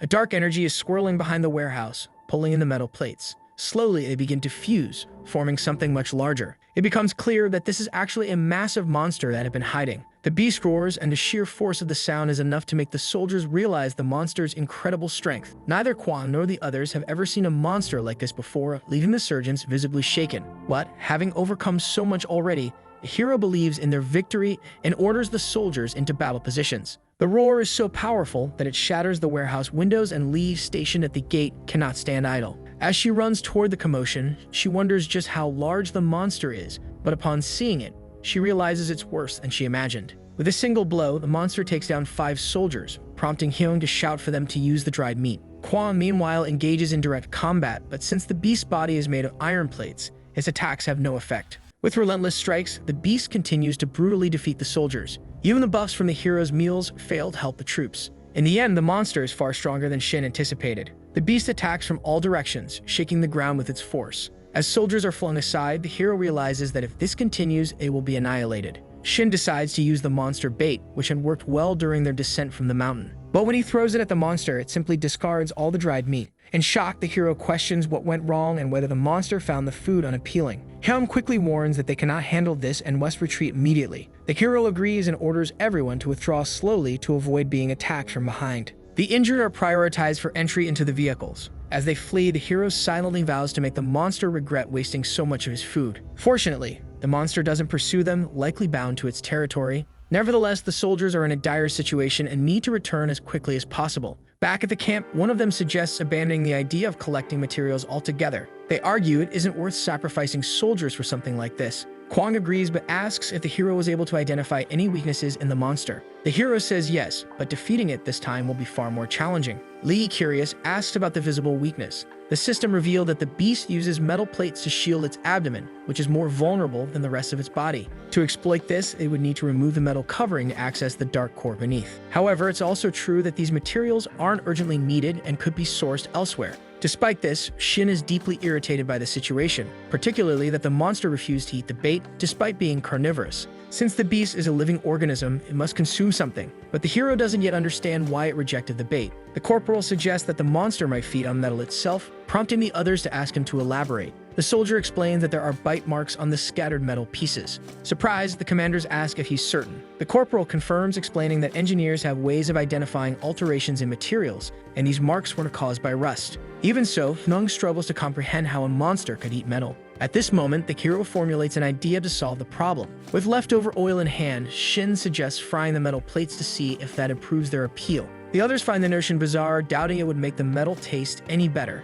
Regardless, they cannot defeat the beast in direct combat and need to try something before retreating. The corporal agrees, reasoning that the more methods they try to entice the monster, the better. Thus, the plan is decided, and Shin orders a well-preserved metal plate to be brought to him. Later, the hero begins cooking the material, frying the iron while seething at the memory of what the beast had done. Then the system informs that the metal plate was infused with magic and the cook's sense of defeat. Additionally, Shin becomes the first human to explore a new frontier in the culinary world. It is said that even the most renowned chefs rarely attempt to cook something unconventional, and many pass away without trying to reach a new level. But not Shin, as he now receives a pioneer's reward. This reward, called the Ingredient Limit Break, leaves Shin pleasantly surprised. Using the corporal's material identification skill, it's confirmed that the iron plate did not become stronger. Instead, its efficiency significantly decreased to an almost useless level. Therefore, it won't reinforce the iron plate as Shin had hoped, and Hinon thinks the plan has failed. Unexpectedly, Gongwoo disagrees, claiming this is actually an incredible achievement.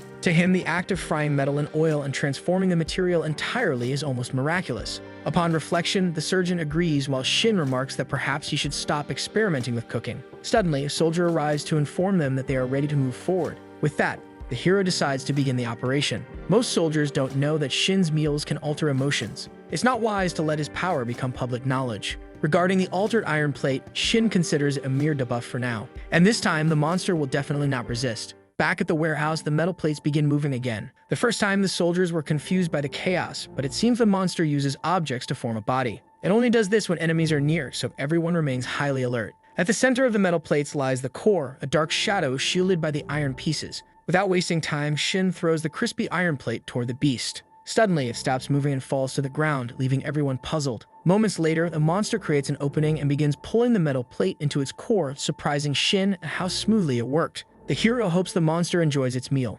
Outside, Lee, who is guarding the perimeter, remarks on the eerie silence. Inside, the beast dismantles its armor to enjoy the meal. Despite the plan working, everyone finds the monster's true form oddly cute. However, Hyung asks why Shin is so calm, to which the hero explains that the dish's special effect is defeat. At this moment, the monster is just a trembling, weak creature overwhelmed by a sense of defeat. Satisfied with the plan, Hyung urges Shin to finish it. But before he does, Gongwoo interrupts, saying there's something urgent they must see. The corporal shows them a unique iron plate, which Shin analyzes with his chef's eye. The system reveals that the Mac monster's iron plate is reinforced with magic, and despite its high quality, is not recommended for cooking due to hygiene concerns. Even so, Shin is impressed that the system recognizes the plate as an ingredient. Gongwoo points out that this isn't an ordinary metal plate, as it has been reinforced with the monster's magic. Hyun realizes why their attacks weren't effective, and Gongwoo notes how fascinating it is that the effects remain after being separated from the beast. The reinforced iron blade could be very useful for the military, prompting Gongwoo to ask if there's a way to keep the monster alive. Naturally, the group struggles to agree on simply sparing the creature.